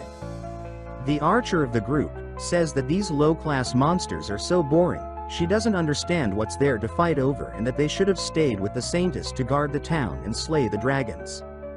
The vanguard of the group responds by saying that the Dragon Mother has been harassing the town quite frequently, so the Saintus can't be bothered dealing with the goblins. That's why she left this opportunity for them, calling this mission a low-hanging fruit. He tells them to stay sharp and not waste this opportunity. The mage suddenly notices a disturbance and notifies the captain. What they see is a giant spider monster, and they quickly take position to attack. The archer quickly shoots an arrow that hits the spider in the head. She then comforts the mage, who's afraid of spiders, by saying confidently that it's just a class 3 bug, what's there to scream about? The leader tells that there's something else, and they see a giant hero-class goblin. Thinking that he's the leader, they rejoice that they found him so soon, thinking of all the fame that they would get after defeating him. The leader shouts for the crusade to begin and asks the archers to cover him. The heavy warrior tells him that there's no rush, and since he killed quite a few goblins along the way, he should give him the opportunity to take credit this time. He continues persuading him by saying that he killed countless goblins before, but never a hero class 1. The leader finally agrees, saying that since he's on the field now, the battle should be over soon, to which the heavy warrior says to count on him. He takes a stance and energy starts swirling around him, telling them to watch how he one-shot this guy. He uses intermediate combat skill, Raging Vortex Spear, and throws his lance with force at the goblin, shouting for him to die. But they get shocked seeing that it didn't have any effect on the goblin, who simply caught it with his hand. The goblin then takes a throwing stance, and the leader shouts for the tank to activate his shield. He throws the lance back at them and the shield starts to crack. The leader curses, saying that he can't believe he has such strength. He almost broke the shield with just brute force. The archer argues that since it's a power type, they could just stay away and attack from long range, saying that her bow and arrow aren't just for show. But she suddenly gets impaled from behind by a goblin assassin, shocking her to her core. The 3 left huddle together, and the leader curses, yelling that they were ambushed. There's an assassin, and ordering them to stay in formation and surround the long-range troops quickly. Shivering in terror, the mage tells the captain to look in her direction. When he does, he gets shocked seeing the number of terrifying goblins surrounding them. Shouts and screams then rang out in the Enchanted Forest, and the party was taken care of in no time. Grabbing the mage, one of the goblins says she's his, but the other goblin says these are all the tribe's spoils of war. The boss said that they have to capture all the humans they meet.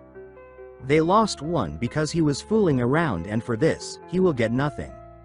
The former asks why. They killed so many humans and they are strong enough now, so from now on they control their own spoils of war. Several goblins agree, saying that right now they are the strongest and the tribe should listen to them. Calling him Big Brother, they say that since he's the strongest they will listen to him. The goblin looks at his sword and contemplates. Then he says to let's bring them back first. Back at the village, they get welcomed uproariously by the other goblins. The elf queen, standing besides Tien and Yu, asks if he's still sure that he can control them, to which Tien doesn't respond. Grabbing the leader by the neck, Goblin Tien shouts that he is his loot and he's gonna eat him.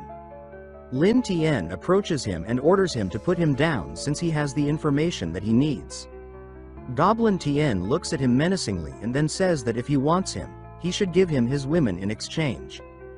This attitude shocked the ladies, but Lin Tian calmly lifts his hand to stop them and asks the goblin if he has any idea what he's saying, telling him that he is their leader.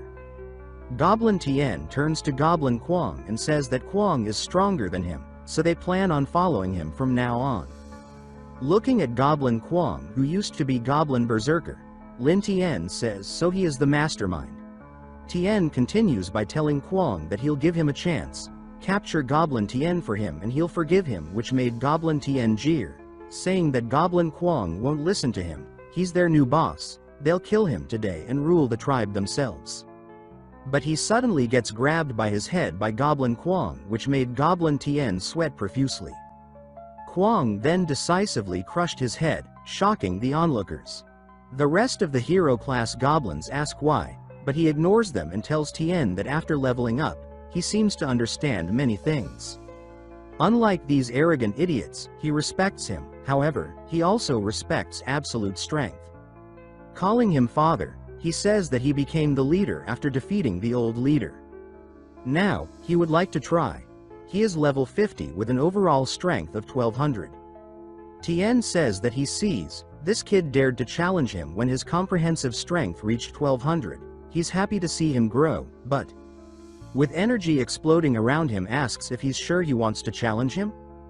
Facing off against each other, the goblin warriors cheer for Kwang to kill Tian and steal his women, which made Tian comment that he seems to have quite a few followers. But before they start, he wants to confirm again. Hero-class goblins, if they want to continue following him, they should stand over here immediately, otherwise, they'll all be killed. Seeing this, the leader of the human squad says that he didn't expect that the leader of this group of hero-class goblins would be such an inconspicuous guy. He thinks that they're lucky that they got caught during them having internal issues, which gives them a good chance to escape. The difference in strength between the two sides is too great. Even if they can use magic, it will be of no use. When the old leader dies, they'll find a way to escape. Seeing many goblins on his side, Tian comments that he seems to be the better leader, since only a few were willing to follow Kwang, to which Kwang says that he is different from them, he merely chooses to pursue strength.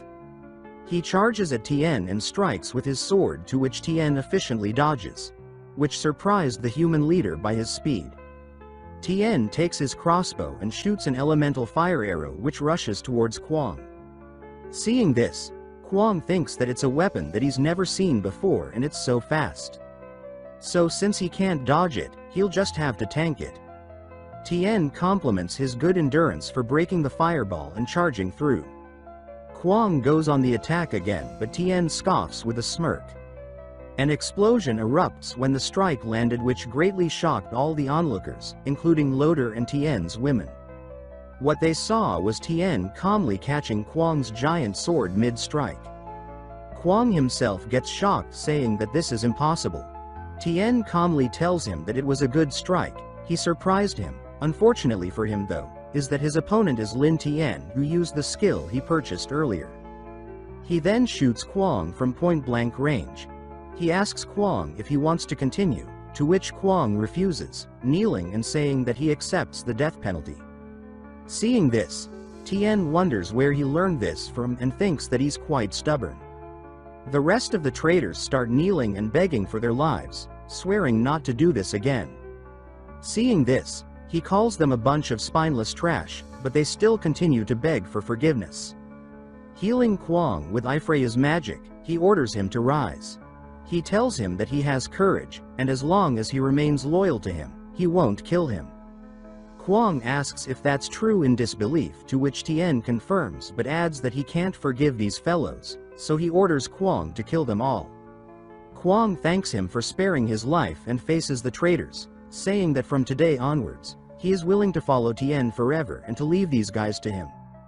After killing the traitors, Tian turns to the young goblins and tells them to devour these rebellious goblins, it'll make them stronger. All the goblins start to cheer for Tian, promising to stay loyal to him. The human squad leader asks Loader in horror who on earth did he provoke, saying he is no normal mutated goblin, he's a monster that will shake the whole empire. Tien approaches them and tells Loader that he's sorry for making him miss out on that good show. However, did he really expect these trash to save him, calling him naive? Gritting his teeth, he says that it's all that bitch-ass Sword Saintess's fault, all she does is hide in the town. He starts laughing crazily, calling his rescue squad trash. The human squad leader glares at Tien, saying that they underestimated him, but he shouldn't be so arrogant. Once the Sword Saintess takes care of the purple gold dragon mother, she'll bring all other royal knights to kill them all. Tien squats in front of him while laughing softly, asking if he really thought that the dragons are attacking Bright Town on their own. But he feels relieved after hearing what he said. Looks like it's going well for the dragon mother too. Realizing the situation, the leader says that it turns out the entire Knight's Order and Bright Town were played by them. He tells Tien that he could kill him but not insult him, since he already got the information that he wanted, he should just kill him already. If he's going to have the same fate as Loader, he'd rather die, so he begs Tien to just let him have it. After contemplating for a while, Tien finally agrees to accept his request. Meanwhile, the Sword Saintess suddenly gets woken up by a shouting knight yelling her name. She rises and asks why is he so flustered, didn't they repel the dragons? Or could it be that the knights have returned? The knight says yes, but he hesitates to continue, so she asks but what? And to tell her immediately. He says that they were all annihilated, only one person returned. She gets shocked by this news and asks him to repeat himself, not believing what she just heard. Seeing the condition of the warrior from the rescue squad, the nun informs her that he's badly injured, healing potions won't help him anymore. The Sword Saintess asks him how did he get injured so badly and what about all the other knights. He responds with difficulty by saying that they met a group of hero-class goblins, and begs her to go and save the rest of them. But she should be careful, they're quite extraordinary. After finishing his words, he faints, so the nun rushes to him asking him to stay strong. The mage behind the Saintess asks in disbelief, how did a goblin do this? The other knight turns and says, so what if they're hero class, they'll go destroy those low-level beasts. But the Saintess tells him to hold it, saying that the dragons are attacking more and more frequently. If they leave, they can attack easily. Moreover, they could easily get ambushed by the goblins. She can't defeat them alone. She orders him to send more support over to protect Bright Town, and when it's time, she'll slaughter those goblins and the purple gold dragon mother with her own hands. The knight tries to argue about the safety of the Silver Blade team, so the mage interjects, asking him if he thinks they have any chance of survival. Someone suddenly barges in, saying that there's no need to rescue them. Those who are boastful die first. It makes sense if Silver Blade got too cocky and died. This is Kazimov, captain of the Reaper Knights team. He asks the Saintess to let him personally rescue and clear out the goblins. She tells him that a whole team got wiped out and he wants to go alone. Removing his mask, he says that he survived 4 Titan warriors alone previously, so even if it's against a group of hero-class goblins, there's no chance they can harm him, so they should just sit and wait for the good news. Back in the Tien Quang tribe, Tien launches the simulation ability again, with the current scenario being to defend against the human race. It tells him that successfully led the goblins and dragon to victory and constructed a hero-class clan. He destroyed unloyal subjects and established his authority. He gains greater respect from both goblins and dragons. However, under the order of the Sword Saintess, Kazimov, also known as the Grim Reaper, snuck into his clan and killed many. Although he restrained him eventually, his clan suffers from great losses. Seeing this, Tien thinks that he dares to counterattack as a one-man army. How naive. But could one man really inflict that much damage to the clan? He sees the 3 usual options. First, migrate to avoid the attack. Second, to ambush Kazimov. And third, attack first and kill Kazimov. Tien thinks that instead of waiting for him to attack, if they attack first, there will be the least losses. And so, the mission starts, which is to fight Kazimov to the death with a time limit of 3 days. Thinking that this guy doesn't seem to be a nobody, before attacking, he'll have to figure out who he is first. Confronting Loader about this, He starts laughing uproariously, saying finally someone who knows what they're doing. He tells them that they are dead meat, he even fought Titan warriors before. Tien says that he seems to trust this guy a lot and asks what are Titan warriors, to which Loader says that they are soldiers mutated with Titan genes from enemy country. They can destroy Class 5 beasts with their bare hands. He continues laughing and jeering, saying that it's so over for all of them. Tien responds calmly that it seems like Kazimov got something after all, and Loader tells him to just wait to get his ass whipped. Tien thinks that it's best to be careful, so he should send someone to get intel. Meanwhile, Kazimov seems to be riding his horse through the enchanted forest. He thinks inwardly that there isn't a single beast in this whole forest, finding this way too unusual. He finally reaches the area where the last battle took place and finds the remains of the Silver Blade team. He calls them a group of trash inwardly. He laughs, saying that the fresh smell of blood is quite eerie and wonders if he could enjoy himself this time. He suddenly hears someone crying and begging for help. He tries to figure out where the sound is coming from and then rushes his horse in a certain direction. When he reached his destination, he asks who she is. When she turns, he gets shocked and she asks him to save her.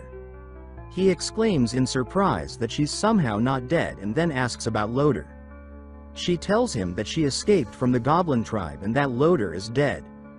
He says that in that case she should tell him where the tribe is at. She points in a certain direction and says that it's over there, not too far from here, but they're very scary. He scoffs and asks if that's so. He then spurs his horse in that direction, leaving her behind. She shouts for him to at least bring her to safety, and he tells her to go back herself that way and not bother him, he's business to do. Kazimov has the class Solo Knight and has a class skill of when alone. He receives a 30% elemental buff. For every enemy he slays, he receives a 20% buff. There's no limit to the stacking, and effect lasts until the end of the battle.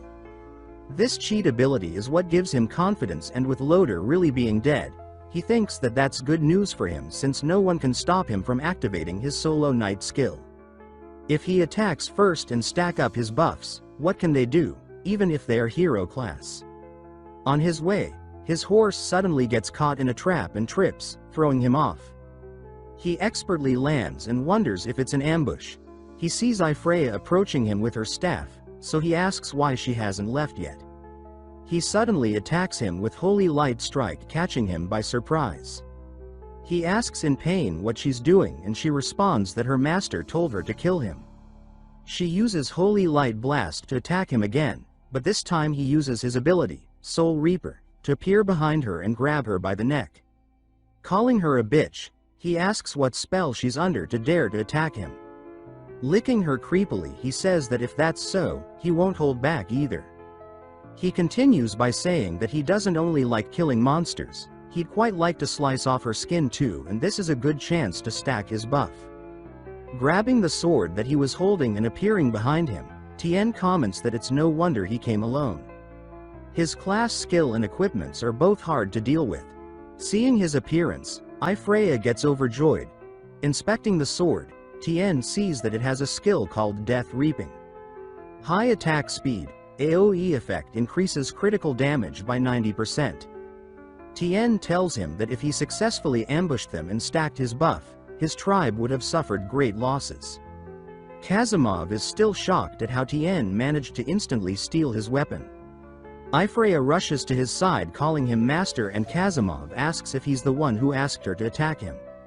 He curses at her for selling herself to a goblin as a slave to survive. Patting her head, Tien responds with "So what, she's a good dog." Him, however, disappointed him. He thought he was strong, but turns out he's just some creep who likes to assassinate. Kazimov says that although he doesn't know how he gathered intel about him, but against them lowly goblins, even without his weapon or buff skill, he will still send him to hell. He then charges at Tien to attack, but suddenly stops when he sees a bunch of hero-class goblins and a dragon behind Tien. Tien tells him that he would like to see who goes to hell first, and the dragon, as if on cue, uses her dragon's breath to incinerate him, where he shouts in pain, being burnt alive. Going back to the tribe, he is welcomed by his minions. He goes straight to Loader and tosses the burnt body of Kazimov in front of him, asking if this is his so-called all-powerful Grim Reaper, saying what a pity, after all, overestimating oneself only leads to death by his hands. Loader, slowly losing his sanity, says another one down, another one dead.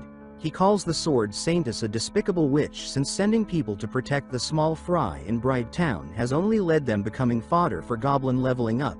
He wonders what kind of lousy strategy is that and says that he even suspects that she's actually in league with him. Tien then takes the body and drops it in front of the goblins, thinking that next, they need to prioritize cultivating rare goblin types, and those corpses provide prime nutrients, so they must be fully utilized. Turning to a goblin called Gobshin, he tells him that this prey is his and to share the leftovers with the others, to which the latter thanks him profusely.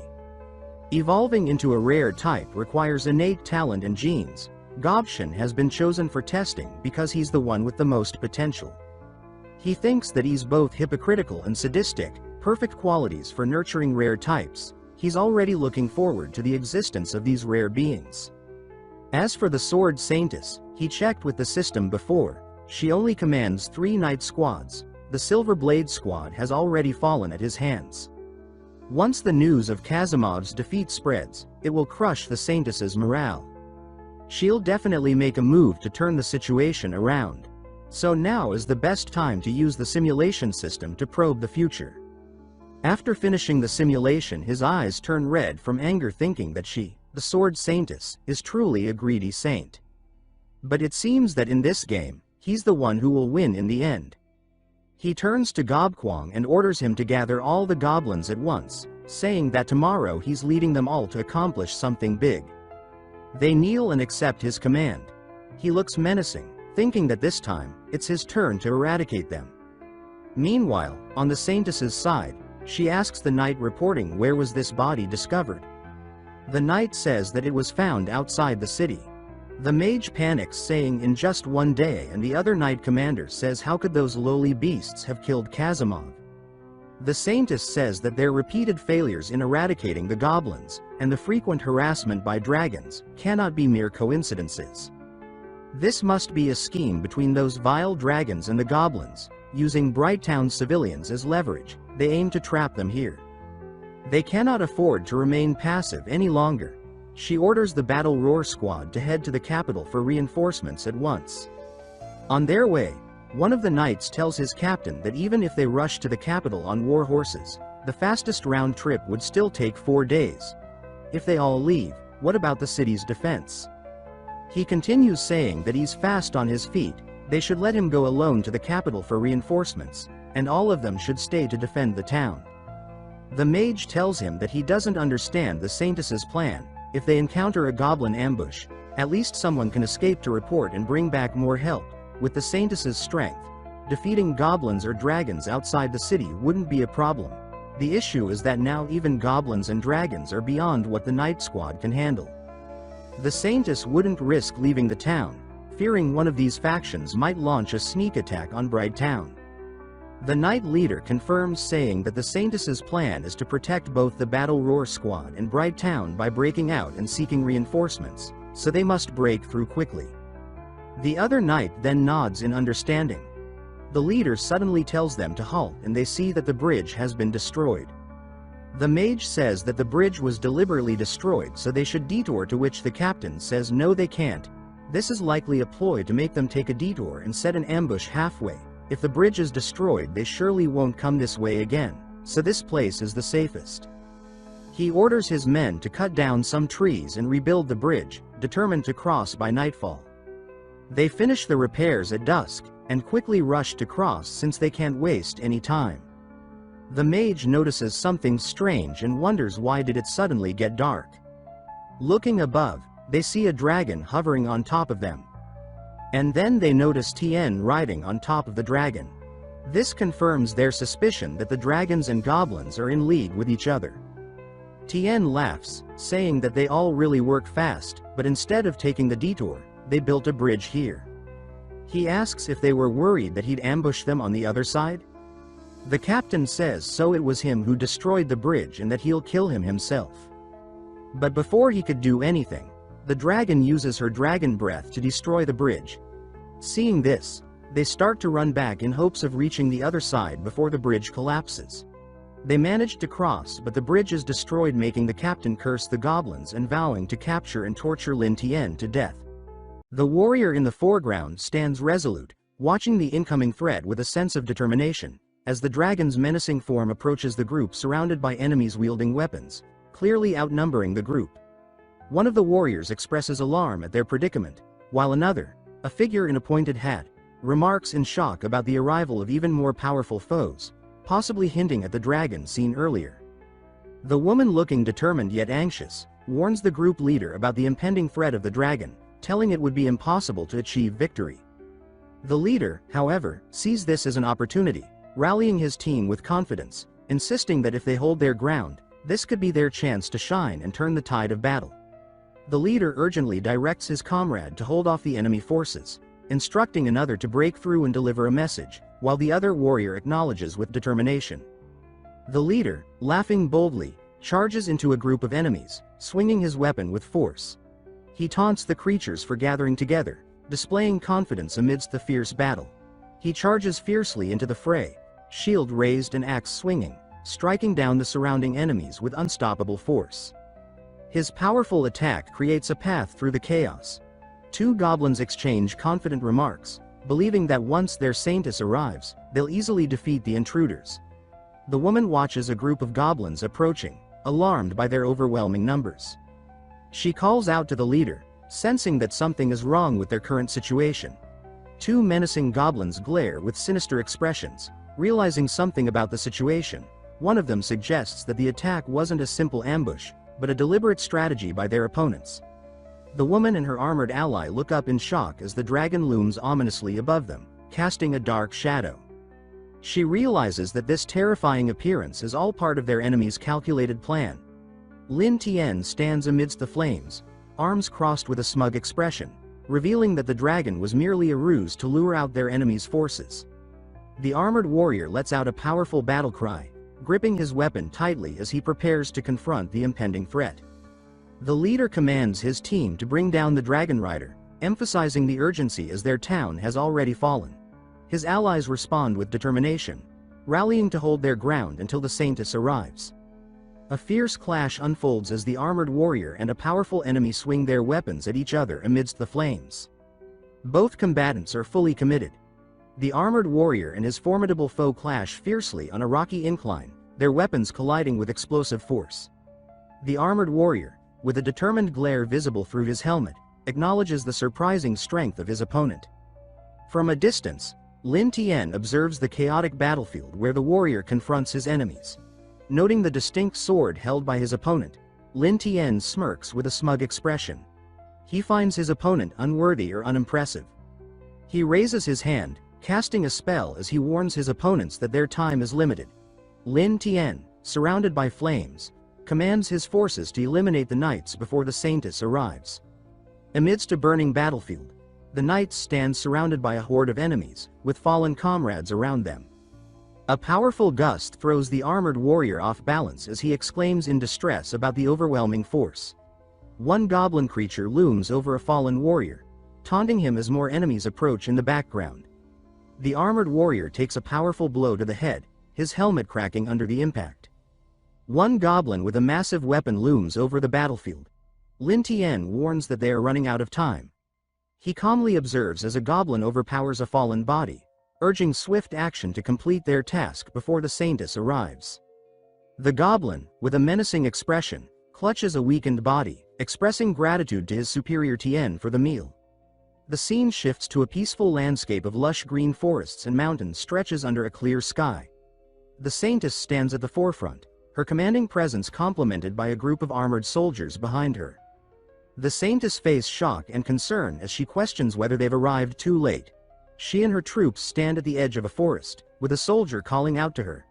A warrior, visibly grief-stricken, kneels beside a fallen comrade's skeleton, vowing revenge. The saintess looks down solemnly, noting the absence of even bodies on the battlefield. The saintess, surrounded by her soldiers, questions if the dragon clan collaborated with Goblin once again. The warrior, with a look of urgency, exclaims that among the goblins, there is one capable of riding a dragon, whom he believes to be their leader. The female knight reacts in shock, her eyes wide as she processes the startling information. A massive dragon, under the command of Lin Tian, breathes fire, engulfing a bridge in flames. As nearby warriors call out for the Saintess to intervene and put an end to this devastation. The Saintess observes the scattered skeletal remains, noting the traces of dragonfire and goblin bites on the bones. His eyes widen in alarm as she suddenly realizes something crucial. The Saintess, realizing they've fallen into a trap, urgently commands her troops to retreat. She dashes forward with intense speed, warning that their town, Guangming, is in imminent danger. The warrior's face is filled with shock and disbelief as he mutters in confusion. On the other side, a devastated town shrouded in smoke, with broken structures and debris scattered across the ground. The Saintess stands amidst the rubble and fallen bodies, surveying the destruction around her. She kneels amidst the ruins, stares in disbelief, whispering to herself that it can't be real. A young boy crying calls out, reaching for his father, who is dead on the ground. Behind them, Saintess observes the moment. She gently places her hand on the boy's shoulder, reassuring him as he clings to his father with worry in his eyes. He attempts to ease the boy's fear. The boy angrily swats away her hand, shouting accusations that reveal his resentment towards her, believing her protective acts to be insincere. The boy confronts the Saintess with fierce accusations, calling her a liar and expressing his mistrust openly, his anger evident in his clenched fists. Saintess, however, taken aback and visibly hurt by his words, stands frozen. The villagers glares with contempt and anger, hurling accusations at the Saintess, questioning her role and dismissing her as their protector. Saintess stares in shock, her face pale and drenched in sweat as the villagers' harsh words sink in, leaving her speechless and visibly shaken. She collapses, coughing up blood as the physical toll of the confrontation finally overwhelms her, her body succumbing to the immense strain. She kneels on the ground, defeated and vulnerable, while the villagers stand around her, pointing and shouting with hostility. The dragon woman stands confidently atop a pillar, smirking as she observes the chaos below, clearly satisfied with her manipulation. The woman's spirit without direct confrontation, relishing in the pain she's inflicted from afar. His gaze sharpens with anticipation, a sly smile forming as she looks forward to an impending encounter with Lin Tian. Under the serene light of a full moon, the village rests quietly within a forest, surrounded by a protective wooden fence. Under the moonlit sky, Lin Tian returns to the village, grabbing the attention of a goblin, who nervously announces his arrival. Lin Tian's stance and the goblin reaction suggest the return of a powerful leader. Lin Tian addresses his subordinates, questioning the success of their recent mission as he stands with a commanding presence. One of the goblin eagerly reports their victory in raiding a city, proudly mentioning the spoils and supplies they brought back. With a sinister grin, he points towards a cage holding two frightened women, proudly mentioning that some captives willingly surrendered to survive. The goblin reports on a special arrangement, explaining they provided a wagon of gold to ensure the safe departure of Kalia and her family from the city. Kalia, clutching a young child tightly, sits surrounded by treasure, her fearful eyes glancing back at the goblin. Lin Tian stepped forward. He commends the goblin, granting him the privilege of hunting magical beasts alongside his comrade as a reward. With a smirk, he reflects on sending Kalia away, acknowledging it as repayment for her past loyalty in this chaotic world. He smirks with satisfaction, confident that the sword-wielding Saintess has been utterly broken by their schemes. The thought of her downfall as he gazes into the distance. Several dark-winged creatures soar over a lush, sprawling forest, their ominous shadows casting a foreboding presence across the vibrant landscape below. In the dim cave, Lin Tian expresses gratitude towards the Dragon Queen, acknowledging that her assistance was crucial to the success of their plan. Standing with a respectful posture, he watches as she sits in the shadows. She remarks with dark satisfaction about the saint's severe illness, pleased by her suffering. He suggests that the Dragon Queen continue sending her dragon minions to keep the pressure on the saint's sanctuary, ensuring her misery is prolonged. She leans in with a sly smile, teasingly asking what reward she deserves for her exhausting efforts of sending dragons daily. Her tone is playful, yet her gaze holds a sinister edge. Lin Tian gestures toward the Dragon Queen around them, urging the demoness to take a closer look. He's suggesting there is more to be observed and understood in their shared plan. She grips Lin Tian's face with sharp claws, pulling him close in an intense and unsettling display of dominance. Her eyes hold a predatory gleam as she asserts her power over him, leaving him visibly tense and caught off guard by her sudden move. With a seductive smile, she leans in and declares that the reward she desires is him, her gaze bold and unwavering. Lin Tian, caught off guard, responds with disbelief to Dragon Queen's bold claim, questioning if she's joking about wanting him as her reward. The demoness leans over, speaking with a provocative confidence, dismissing any concerns about her previous actions involving the dragons. With a fierce look leans forward, her red eyes glowing intensely as she warns Lin Tian below, saying that if he refuses her, she will get very angry. He laughs with a mix of nervousness and self-deprecation, raising his hand as he assures her not to misunderstand. He humbly comments that, as a weak goblin, he couldn't possibly be worthy of someone as grand as her. She leans in closer with a playful expression, her lips parted as she softly murmurs something. She leans close to him, she tells him that he isn't just an ordinary goblin. She explains that she sees the potential of a goblin king within him, recognizing a power hidden beneath his humble appearance. With a sly smile and teasing, she licks her lips and reveals that her ancient dragon clan has always revered the strong. She embraces him closely, explaining with a determined look that her nature only allows her to unite with the strong, seeking to produce even stronger descendants. She conveys both her admiration for his potential strength and her desire to forge a powerful legacy. He looks visibly startled as she holds him tightly, his eyes wide with surprise. Stammering, he questions her actions, clearly flustered by her sudden embrace and bold intentions. Her face flushes deeply as she looks down, clearly affected by the situation. The group of dragon observe the distant scene with curious expressions. They seem puzzled, their attention drawn to the faint-hearted couple. Lin Tian looks at a floating screen displaying his newly unlocked achievements. His health has increased to 19, attack power to 600, and defense to 1400. He appears surprised and pleased by the substantial boost in his stats, realizing the newfound power he has gained. He cautiously moves past the dragon, careful not to wake it as he sneaks away. As he takes a careful step forward, his foot lands silently on the grass. Riding on the back of a dragon, he soars through the sky at high speed. He notes to himself the immense strength of the dragon mother, realizing that staying in her domain any longer would have been extremely dangerous. Looking past the narrows, dark and jagged cavern, surrounded by sharp rocks that create an ominous atmosphere, the Dragon Queen gazes at him with a thoughtful expression, musing that he truly matches her expectations. A hint of admiration crosses her face as she envisions a future where he might one day lead the goblins to create an entirely new world. The village under a bright blue sky, with sunlight streaming down over the thatched rooftops and trees. Suddenly, a loud exclamation pierces the tranquility.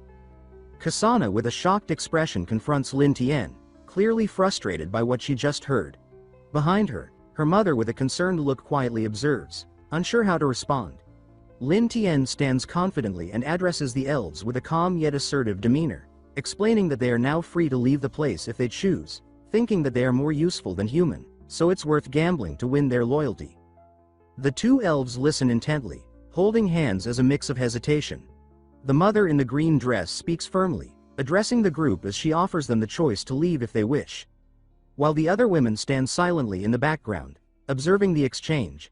Lin Tian narrowed his eyes as he looked at the elf. She kneels on the ground, placing one hand over her chest as she calmly explains that, through their recent interactions, she had come to realize Lin Tian was no ordinary goblin. She expressed her desire to remain with the tribe and follow him. Lin Tian stood with one hand in his pocket, quietly gazing back at her. With a quiet smile, he acknowledges that her decision is very smart and he promised not to cause trouble to other elves. He thinks inwardly that she stayed because she wanted to use him as a backer for the elves. Kasana, with tears in her eyes and mouth wide open, shouted at her mother, demanding to know how she could stay here all by herself. She knelt on the ground, placing a hand over her chest in gratitude. Calmly, she explains that she would stay as well. She would not leave and would follow only her mother and the leader from now on. Lin Tian, wearing a smug expression, explains as he had expected. He placed a hand over his chest, shouting with conviction that, since they had chosen to stay, they were no longer captives but his subordinates.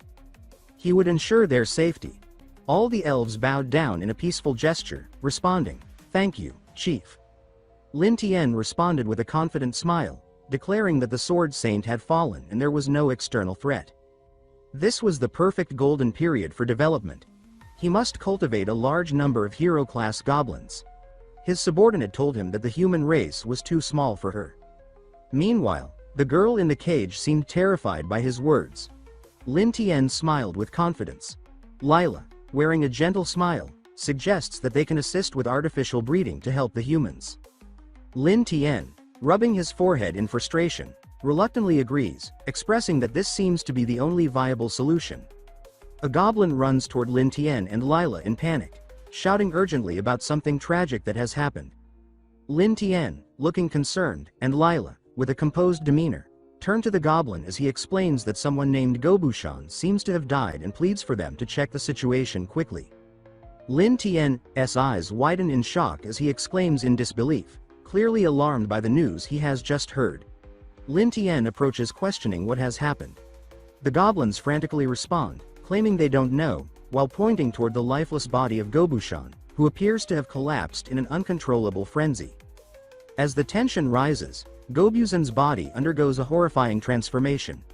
With sharp fangs and claws growing visibly, his skin taking on a monstrous appearance. A dark aura surrounds him, signifying something unnatural as his lifeless form suddenly springs back to life. Lin Tian and the goblins watch in shock and terror as Gobushan, now unrecognizable and monstrous, rises menacingly, radiating overwhelming hostility. One of the goblins cries out in disbelief, exclaiming that Gobushan has come back to life, while Lin Tian braces himself for the unforeseen danger ahead. The transformed Gobushan emerges as a monstrous, terrifying creature, radiating an intense, dark aura with a massive tail tipped with a deadly blade. His body twists unnaturally, covered in spikes and jagged edges, showcasing his evolution into a fearsome being of destruction. The system screen reveals Gobushan's stats, listing him as level 50 with the title, Resurrected Berserker.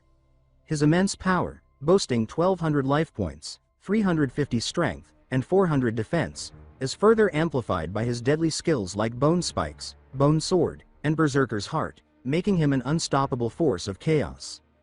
Lin Tian stares intently, beads of sweat forming on his forehead as he reflects on the dire situation.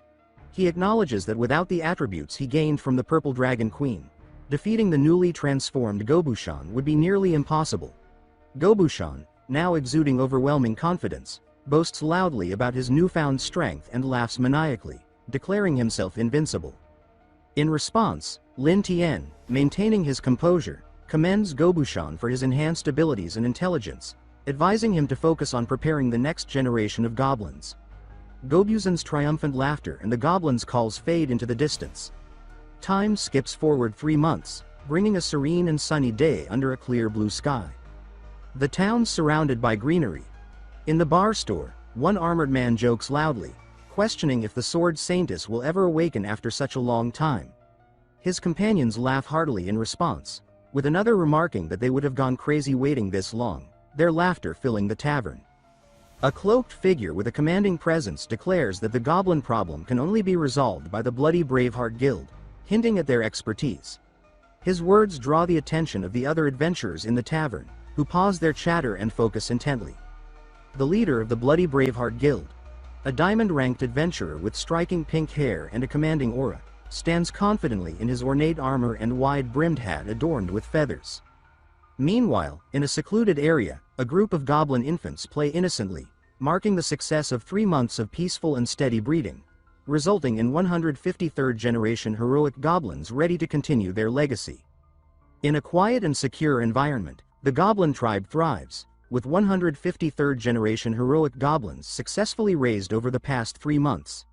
Simultaneously, the royal family issues a bounty of 300 gold coins, summoning adventurers from various regions to infiltrate Bright Town with the sole mission of eradicating the growing goblin presence. Lin Tian stands confidently, analyzing the data, and acknowledges the gravity of facing such elite diamond-ranked adventurers. He notes that these opponents are leaders among humans with legendary-level capabilities, including mastery over the Sword Saintess herself, signaling the monumental challenge ahead. Lin Tian slouches lazily on a throne of fur, beads of sweat forming on his forehead as he questions why there are no system prompts to guide him this time, leaving him to handle everything on his own. Just as he mulls over the situation, Lila and another elf approach with urgency, reporting that they have an important matter that requires his immediate attention. Lin Tian, seated on his throne with a calm yet attentive expression, asks what the issue is. The elves kneel before him, reporting that the latest batch of goblins has grown significantly, but the forest's magical resources are depleting, leaving many struggling to find enough food. Additionally, they mention that nearby iron mines are almost exhausted, leading to a shortage of weapons and equipment, which has negatively impacted training efficiency. Lin Tian's expression hardens as he analyzes the situation, realizing that the lack of resources in their current location and the abnormal activity in Bright Town make it untenable to stay. Concluding that a new, resource-rich, and defensible location is necessary for survival, he rises from his throne decisively. He commands the tribe to prepare for an immediate and complete relocation, ensuring their safety and future prosperity. Lila, taken aback by the sudden decision, questions the idea of relocating but quickly acknowledges Lin Tian's authority. With determination, she assures him that she will begin organizing the move immediately, while Mother Elf follows closely, equally surprised yet ready to assist. The scene transitions to a tranquil and resource-rich new location, featuring a majestic waterfall cascading into a clear blue pool. The group discovers a secluded cave hidden behind the waterfall, with its intricate and deep interior making it an ideal and secure new home. Lin Tian, leading the tribe with a flaming torch in hand, ventures into the dark labyrinth accompanied by his companions and goblins, their faces resolute as they begin exploring and claiming the cave as their new dwelling. Lin Tian takes charge with authority, instructing the goblins to clear the cave of debris, set up defenses, and prepare shelters for the women and children. In response, the goblins quickly acknowledge his command and get to work, their tools striking against the rock walls as sparks fly, marking the beginning of their efforts to transform the cave into a safe and functional home. A goblin holds a torch high as it begins marking the cave walls, preparing the space for their new settlement. Meanwhile, Lin Tian rallies the goblins, declaring that they must strictly follow his commands to ensure their survival. The goblins respond enthusiastically, shouting their loyalty and chanting praises for their leader as they eagerly begin carrying out his orders, transforming the cave into a thriving refuge. Lin Tian, having carefully settled everything, begins to contemplate his next steps. With everything in place, he prepares to investigate the situation ahead. He considers the next phase of his plan. If the system is correct, he knows that only after completing the risk assessment and carefully managing these dangerous tasks will he be able to proceed with the next steps of his strategy. At the bar, the bartender asks wasn't he only interested in hunting high-level monsters. Is he planning on hunting the goblins this time? Zeiser takes a sip from his drink and remarks that he's only going there to rescue his cousin Loader, and that he's simply left to handle the situation in his own way. The bartender, upon hearing this, seems to have understood the situation and gives a knowing look. Meanwhile, an older man in the background exclaims with surprise, clearly recognizing someone's Zeiser. The bartender, a bit exasperated, says that since man is handling the situation and taking the rewards for himself, he's not going to just sit idly by. He seems ready to get involved. The three individuals react with surprise. An older man, holding a staff with a large ruby gem, walks confidently as he declares that the reward for a certain task is his to take. He demands that no one else be allowed to claim it, except for him, and he requests a payment of 1,000 gold coins. Two individuals, clearly shocked, exclaim in surprise as they recognize who has entered. One shouts about the arrival of the Grey Hat Wizard, while the other reacts with disbelief, identifying him as the leader of the Diamond-level Grey Hat Warrior team. The older man with the staff teases the man sitting at the bar, remarking on his confident attitude. The man responds, seemingly prepared for a conversation, but without giving much away, just asking a question in return.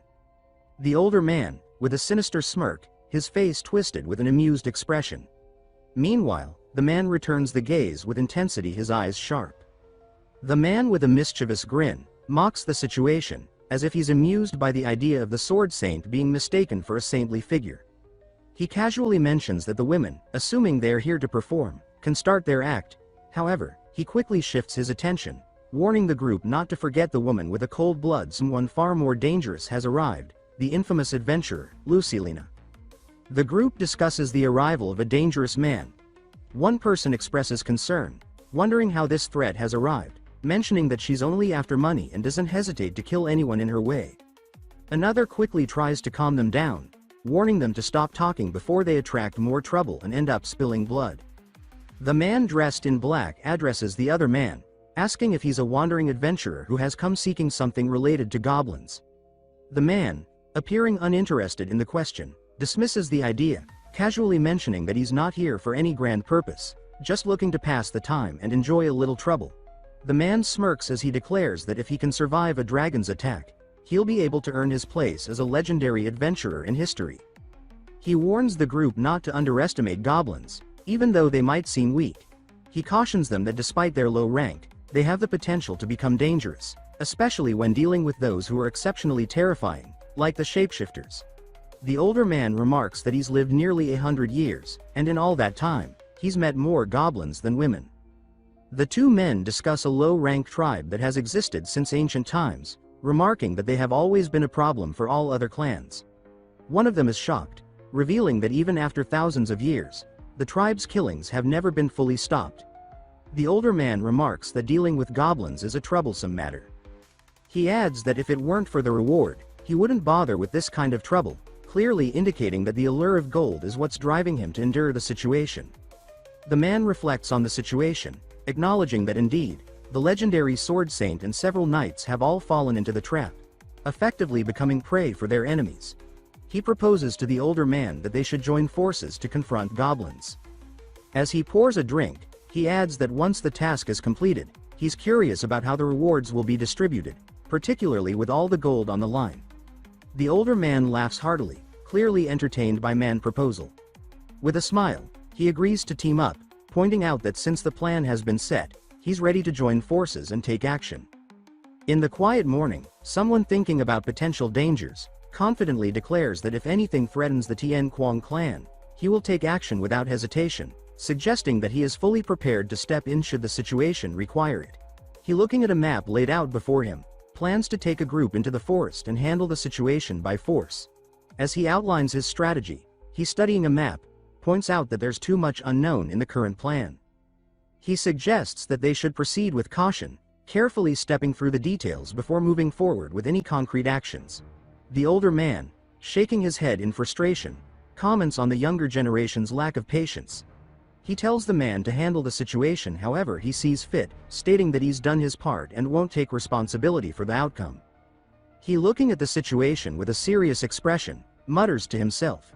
Meanwhile, a heavily armored knight in the background makes a noticeable appearance. Sixer dismissively comments, "What a strange person." The older man, glancing at the situation, smirks and casually remarks that he didn't expect Goblin Slayer to get involved as well. "I am not joking, he is legit called Goblin Slayer, anyway." He then suggests to man that, instead of focusing on that, they should sit down and have a chat. Sixer is startled and wide-eyed, exclaims in disbelief upon hearing the name. He, noticing the awkwardness of the situation, admits that he's failed to show proper respect. He apologizes for not recognizing the person earlier. Meanwhile, the knight, sternly standing in front of him, states that he prefers not to be recognized by too many people and asks if he truly believes he has any special skills. He, observing the situation, mutters to himself about the strange individual standing before him. Sixer comments that not only is this person unusual. The older man, laughing heartily, makes a joke about the absurdity of the situation. He mentions that the person before them is notorious for being involved in a few goblin hunts and, according to rumors, he even killed thousands of goblins in a single battle. The man is shocked and incredulous, responding that such a claim seems far too exaggerated. The knight invites the man to join their group, suggesting that they should team up with goblins' forces. He mentions that by doing so, they can work together under goblins' leadership and gain strength. He's smiling confidently. The knight firmly states that he doesn't need any alliances, and instead, all they'll end up doing is targeting his weak spots. The older man dismisses the idea of waiting for any further schemes or opportunities. Clearly uninterested in the idea of building alliances or relying on such plans, he emphasizes that when goblins eventually gets captured, he'll be the one begging others for help, a fate he finds quite amusing. He scolds the group for hesitating.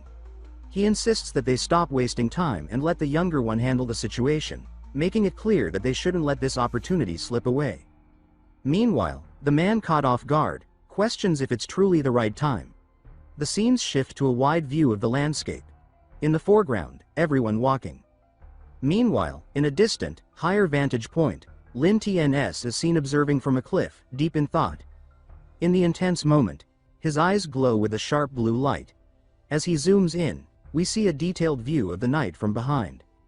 A system appears, displaying Goblin Slayer as a level 65 human with overwhelming attributes. His life points, strength, and defense are all high, with his abilities and gear enhancing his combat prowess. Lin Tian, surprised by the extreme stats, reacts in disbelief, wondering how someone could possess such overpowering abilities, ranging from 1,000 to 3,000 in total strength. Lin Tian, with a sinister grin, questions the system with a dark and unsettling tone. He seems to be anticipating some kind of issue, suggesting that the system might run into trouble. The system confirming that there are no issues at the moment regarding the situation. Moments later, the group of armored riders approaches the city gates, preparing to enter. Lin Tian's eyes glowing with anticipation, remarks with a hint of excitement as the situation becomes more tense. The system screen reveals the stats for Zisner, the professional knight. With his expertise as a saint and advanced control over magic, his total combat strength reaches 1,300. The system screen now displays the stats for Gru, a powerful and seasoned grand sorcerer. With a wide range of magical abilities, his overall combat strength reaches an impressive 1,400. The system warns that he is a much tougher opponent to face, given his formidable magic skills and advanced techniques. Lin Tian, eyeing the two individuals ahead, evaluates the situation. He remarks that, from the looks of them, these two aren't particularly intimidating and shouldn't pose a major issue. Lin Tian, having carefully settled everything, begins to contemplate his next steps. With everything in place, he prepares to investigate the situation ahead. He considers the next phase of his plan. If the system is correct, he knows that only after completing the risk assessment and carefully managing these dangerous tasks will he be able to proceed with the next steps of his strategy. The warrior in silver armor, standing against a backdrop of lush greenery, grips the hilt of his sword. He seems focused, his thoughts lingering on Lin Tian. Meanwhile, onto the forested area, the abandoned site of the Heavenly Frenzy tribe. The group are scattered across the open field. The landscape is peaceful yet hints at an undercurrent of tension. The older man, holding a staff topped with a red gem, remarks on the oddity of not finding traces of a large settlement like Lin Tian's, which should have been discovered earlier. He notes the scattered signs of past battles along the way, confirming the location is nearby. Suddenly, the man calls out to him excitedly, beckoning him to examine something he's found in the grass. The old man turns as stunned by this revelation. The older man inspects a strand of hair handed to him, rubbing it between his fingers before bringing it to his nose for a closer examination. The man approaches, identifying it as elven hair. He speculates whether the elves could have intervened to hide the Lin Tian tribe, but dismisses the idea as improbable. The older man places the strand of hair into a jar containing a glowing liquid and explains that the forest lacks conditions to conceal an entire settlement. He concludes the elves likely relocated the Lin Tian tribe and covered their tracks. He releases a blue butterfly from the jar, noting it is particularly attracted to the scent of elves as it flutters into the air. The older man suggests the butterfly might help track the elves and the Lin Tian tribe. As the butterfly flutters towards a nearby river, it seems to lose the trail. The group speculates if the target crossed the river, observing the surroundings for further clues. The man suggests waiting for Lin Tian's assassins to appear, confident they can take the initiative. The older man dismisses the idea, pointing across the river to a spot near the forest's edge. The goblin identified as Lin Tian appears on the opposite riverbank, moving stealthily. The group immediately gives chase, crossing the terrain with urgency. Lin Tian stands with a sly grin. Behind him looms a massive red dragon, its breath heavy and menacing. Lin Tian calmly declares, "Good, the prey has taken the bait." Lin Tian looks surprised, as he notices someone crossing the river with swift movements. From his vantage point, he observes a knight approaching. Lin Tian thinking how unexpected it is for this knight to show up, especially with such an eerie smile. He mutters that he intended to handle other targets first, but it seems the plan is changing. Lin Tian's expression twists into shock as he exclaims, "This is..." His gaze falls on discarded knight armor on the ground, and his realization hits hard. A golden-haired woman emerges gracefully from the water, stretching as sunlight glints off her wet skin, seemingly unaware of Lin Tian's presence nearby. He smirks, realizing the so-called Goblin Slayer is actually a woman. He observes her closely, noting her appearance doesn't seem fully human. Despite the situation, she appears unfazed, casually bathing with no regard for potential danger, which Lin Tian finds oddly intriguing. He narrows his eyes, sensing something unnatural, as if she's deliberately luring him closer. He wonders if she's already noticed him. Without hesitation, he steps onto his red dragon, which takes to the skies with a powerful sweep of its wings. Flying on his dragon, evaluates the woman's strength, deciding it's better to deal with her companions first. Meanwhile, she stands confidently, her movements graceful yet provocative, and wonders what kind of extraordinary being she truly is. Her playful smirk and teasing gestures leave him both curious and slightly unnerved. The team encounters a lifeless goblin sprawled on the ground. The man signals the group to stay alert, warning that the Lin Tian tribe must be nearby. Suddenly, a barrage of fiery projectiles rains down, forcing everyone to brace for impact. The ambush has begun.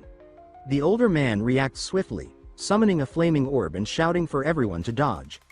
A powerful counterattack bursts forth, clashing with the incoming assault. The man praises the old man's quick reflexes, joking that his skills haven't aged a bit. The older man, staying sharp, cuts him off, warning that the barrage isn't over yet. The group braces as the old man yells, "It's here." A ferocious goblin warrior leaps into view, wielding a massive weapon and charging straight at them with incredible speed. The old man quickly identifies the enemy as a hero type, shouting for everyone to focus their attacks. The tension spikes as the group prepares to counter this overwhelming force. A massive explosion tore through the battlefield as flames erupted, consuming everything in their path. The goblin held his ground, his menacing frame outlined by the blazing inferno behind him. He snarled, gripping his weapon tightly as the ground trembled beneath his feet. The group nearby scrambled, their spells struggling to contain the devastation. Smoke and ash swirled as the warrior emerged unscathed, his body crackling with dark energy. His tattered flesh regenerated before their eyes, driving fear into the stunned group. The elder clutched his glowing staff, disbelief etched on his face as he shouted orders to retreat. Undeterred, the goblin roared and charged, the ground fracturing under his immense power. The group faltered, their once confident expressions now replaced with panic. The man shouted a warning, drawing his sword as goblins rushed forward in a chaotic swarm. Their crude weapons gleamed under the sunlight as they charged, but their formation was reckless, scattering before the advancing warriors. The elder barked orders from the rear, his staff glowing with a crimson light. He pointed out the strange armor the goblins were wearing, warning that close combat would be dangerous. Suddenly, a magic circle erupted on the battlefield, radiating a brilliant blue light. Their energy restoring as the spell pulsed with life. The knight rallied his strength, his sword ready as the rejuvenated warriors prepared to strike back. High above, a mage unleashed an icy barrage. Crystalline spears rained down, piercing through the goblins and freezing their advance in an instant. A mage slammed his hand to the ground, activating a spell. The sand beneath the charging goblins shifted violently, turning into a chaotic, sinking trap. The goblin lost their footing, stumbling and screaming as the ground swallowed them. Elsewhere, a dark rain began to fall, sharp, poisonous droplets piercing through shields and armor.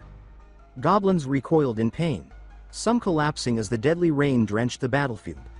The clash intensified as goblins roared, pointing toward the rocky heights where their leaders, Lin Tian, stands.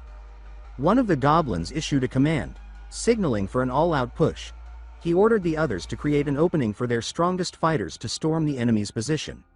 The battlefield trembled under the goblins' renewed charge, Lin Tian watching closely from above, their eyes gleaming with wicked intent. A goblin hurled himself off the cliff, flames erupting around his body as he plummeted toward the battlefield. The ground beneath him cracked and exploded on impact, a shockwave rippling through the area as he crouched, surrounded by smoke and fire. Without hesitation, the goblin charged forward, his body engulfed in fiery energy. His claws raked the air as he surged toward his target, leaving scorched trails in his wake. The mage standing in his path barely had time to react. The goblin's claw struck with brutal force, ripping through the mage's defenses. The elder staggered, his face twisted in pain as the burning claws dug in. His dark aura twisted like smoke, his movements relentless and sharp. The elder stumbled backward, gripping his staff tightly, but the goblin was already too close. Elsewhere, the battlefield descended into chaos as the massive, axe goblin slammed into a group of soldiers, sending bodies flying. His overwhelming strength was unmatched, his every strike leaving destruction in its wake. The man rallied his men, yelling for shields to be raised. The soldiers hesitated for only a moment before bracing themselves, their shields trembling as the monstrous enemy bore down on them. With a resounding crash, the axe connected, sparks flying as steel clashed against steel. The soldiers held firm, but the goblin showed no signs of slowing, his bloodthirsty grin growing wider with each attack. The man raised his sword, invoking a divine force as golden energy radiated around him. His voice carried resolve, calling upon holy power to drive out the darkness. Flames of light surged upward, forming a massive vortex that illuminated the battlefield. The sheer intensity of the spell left enemies stunned. From the center of the chaos, the man barked orders to his allies, demanding they regroup and protect the injured. He directed healers to focus their efforts while the frontliners braced for the next assault. The goblins hesitated, their advantage slipping away as the humans rallied. With fiery determination in his eyes, the knight roared his intent to annihilate the enemy. His fury fueled the glowing blade in his hands, the overwhelming radiance signaling the start of a relentless counterattack. Lin Tian stood in the shadows, his gaze cold as he analyzed the adventurous strength. He noted their capabilities, admitting they were far stronger than expected. Yet, a smirk played on his lips as he muttered to himself, dismissing their efforts as misplaced. They had come to the wrong place. Behind him, a goblin fiery creature emerged, its glowing spikes radiating malevolence. Goblins scattered, their fear palpable as the beast advanced with terrifying speed. Its claws tore through the battlefield, its roar shaking the ground. The elder eyes widened in shock as he recognized the abomination, a mutated variant. His voice trembled as he shouted a warning to the others, his grip on the staff tightening as the creature approached. The woman stood tall, her sly smile laced with mockery as she observed the battlefield below. Her taunting presence was enough to draw the attention of the fighters, her demeanor exuding both beauty and danger. Suddenly, a powerful blow landed, and the elder staggered, blood spurting from his mouth as he collapsed. The sound echoed across the battlefield. Meanwhile, the goblin emerged from the carnage, its spiked tail lashing through the air. Goblins scrambled to clear its path, fear gripping them as the beast towered over its surroundings, exuding an aura of raw destruction. A goblin sneered, his glowing red eyes filled with malice. His grin widened as he relished the chaos, clearly relishing the upper hand in the battle. The man staggered backward, his sword trembling in his grip as a monstrous claw slashed toward him. His face twisted in panic, beads of sweat dripping down as he tried to steady himself. He could barely speak, stammering out a desperate plea. Nearby, the elder lay collapsed on the ground, his hand reaching out shakily. Bloodied and gasping for air, he cried out for help, his voice growing weaker with each breath. The man fell to his knees, his strength failing him as the elder's desperate hand stretched toward him. His eye widened in terror as the creature's claw loomed closer. His breathing quickened, panic overtaking him as he stumbled backward, unable to react. The battlefield descended into chaos, filled with screams and the relentless sound of heavy footsteps. Nearby, the elder lay on the ground, his voice growing weaker as he begged for help. The beast loomed over him, its tail swaying menacingly. His cries echoed, but no one came to his aid. The man's scream broke through the chaos as he fell to his knees, clutching his head in despair. Arrows rained down on him, his armor denting under the relentless assault. With each hit, his resolve crumbled, replaced by frantic cries for salvation. From the shadows, a towering man stepped forward, its presence radiating menace. The knight's expression shifted to pure dread as he realized he was utterly outmatched. His pleas for help went unanswered as his enemies descended, sealing his fate. The darkness was overwhelming, as blood splashes began to appear against the wall, accompanied by faint sounds of struggle and desperation. The man, his face pale and drenched in sweat, his expression his fear. His breathing was uneven as tears streamed down his face, and his lips quivered in a silent scream. The battlefield strewn with the lifeless bodies of armored soldiers and Luffen goblins. Swords pierced through the fallen, the ground soaked with blood as the remnants of a brutal fight lay before him. Man, battered and weary, knelt before Knight, expressing his gratitude with visible desperation to repay the favor, though his trembling voice fear. Despite the sincerity, Knight remained aloof, towering over him. Instead of acknowledging man's gratitude, Knight dismissed him with cold disdain, mocking his intentions. He made it clear that repayment was unnecessary and advised man to stay far away, implying that someone like him had no place near Knight's path. As Knight turned to leave, cast an intimidating shadow over the man. The man tried to warn him of the dangers ahead, but Knight's confidence was unwavering. Without stopping, he coldly remarked that the farther the challenge, the better. The forest's rocky terrain gave way to a narrow ravine, surrounded by jagged cliffs and patches of greenery. The sunlight filtered through the trees, casting faint shadows over the path below. The massive goblin, his red eyes glowing with malice. With a sinister grin, he grabbed the frail body of older man, holding him tightly as if to assert his dominance. The goblin's twisted laughter echoed in the confined space. The massive goblin's grin faltered as he suddenly flinched in pain. A sharp, unexpected attack had struck his shoulder, forcing him to release his grip momentarily. The massive goblin's eyes widened in shock as his strength began to falter. A surge of pain overtook him, and his expression twisted into one of disbelief. He collapsed heavily onto the ground, his lying lifeless beside the older man he had held moments earlier. Surrounding them were numerous other goblins, their weapons raised as they glared menacingly.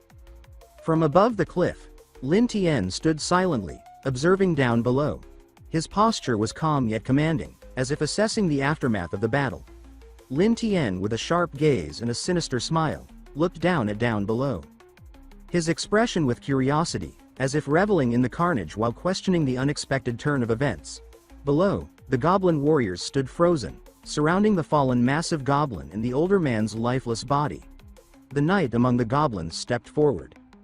Goblin Slayer, shrouded in heavy armor and wielding a fearsome blade, stepped forward to confront the goblins. He commanding as he addressed the group, identifying their leader with cutting disdain. The goblin shouted in rage, declaring that the armored knight was a threat that needed to be eliminated. His red eyes glowed intensely, revealing his ferocious intent to kill. As the goblins charged, their war cries echoed through the battlefield, but the knight, with an imposing stance, stood ready to counter. The towering creatures surrounded him, attempting to overpower with sheer numbers. The knight's armor glinted under the fading sunlight, with his crimson gaze shining through the helm. In one swift motion, the knight unleashed a powerful upward slash, sending goblins flying in all directions. The force of his attack created a shockwave that left the remaining creatures stunned and the battlefield momentarily silent. Lin Tian observed from the cliff, with a sharp and calculating gaze. Below, the area seemed to ripple with malevolent energy as the massive goblin let out a guttural roar. The creature's body twisted grotesquely, sprouting menacing spikes and pulsating with dark red energy, becoming an embodiment of chaos and destruction. The newly transformed goblin charged forward with a ferocious roar, its claws slicing through the air as trails of blood-red energy followed its every movement. It dashed toward the knight with terrifying speed, leaving deep scars on the ground, its intent to annihilate evident in its glowing eyes and savage growls. As the battle between the knight and the frenzied goblin unfolded, the knight taunted the goblin, mocking its reckless charge. With swift precision, he slashed downward, severing the goblin's attack mid-motion, leaving it incapacitated in a single, decisive strike. The knight then raised his axe, channeling immense power, and brought it crashing down upon another goblin, his movements exuding an air of absolute dominance. The knight swiftly raised his axe to counter, but the goblin's quick reflexes created a momentary stalemate. As the goblin mocked his efforts, it spewed a sticky, mud-like substance that latched onto the knight's armor. The knight, visibly struggling under the weight of the substance, realized the goblin's cunning plan was to immobilize him completely. Despite the knight's immense power, the adhesive began to take its toll, forcing him to strategize his next move carefully. Lin Tian stands atop a dragon, his crimson eyes glowing with malice as he evaluates the situation. He observes his enemy's movements, formulating a strategy to maintain an advantageous distance while ensuring control of the battlefield. His sinister smirk hints at an imminent ambush. As Lin Tian retreats atop the dragon, he orders his goblin army to encircle their foe. Spears glint in the sunlight as goblins form ranks, ready to attack. The dragon lets out a deafening roar. Meanwhile, the knight struggles against the sticky substance trapping his movements. Determined, he vows not to falter in the face of adversity, his resolve shining through his eyes. Despite the odds, he braces himself for the upcoming clash, fully aware of the peril ahead. As massive boulders rain down from above, crashing into the ground with tremendous force, scattering debris and shaking the earth. The knight, unfazed by the chaotic bombardment, skillfully dodges the falling rocks. Then, with a decisive movement, he leaps into action, his sword glowing with energy as he slashes through the air, cleaving a boulder clean in half, the sheer power of his attack leaving a trail of destruction in its wake. He landing a powerful strike that embeds his massive sword deep into the ground. Exhausted but undeterred, the knight kneels beside the blade, using it for support while catching his breath. Observing from a distance, Lin Tian smirks arrogantly, mocking the knight's endurance as he notes that the prolonged battle seems to be taking its toll. The knight, exhausted and battered from the intense battle, raises their trembling hand to remove the helmet that had shielded them for countless encounters. The helmet clatters to the ground, revealing the face of a warrior unlike any other, an elf with golden hair cascading down, eyes glowing with an ethereal light and a gentle yet fierce presence.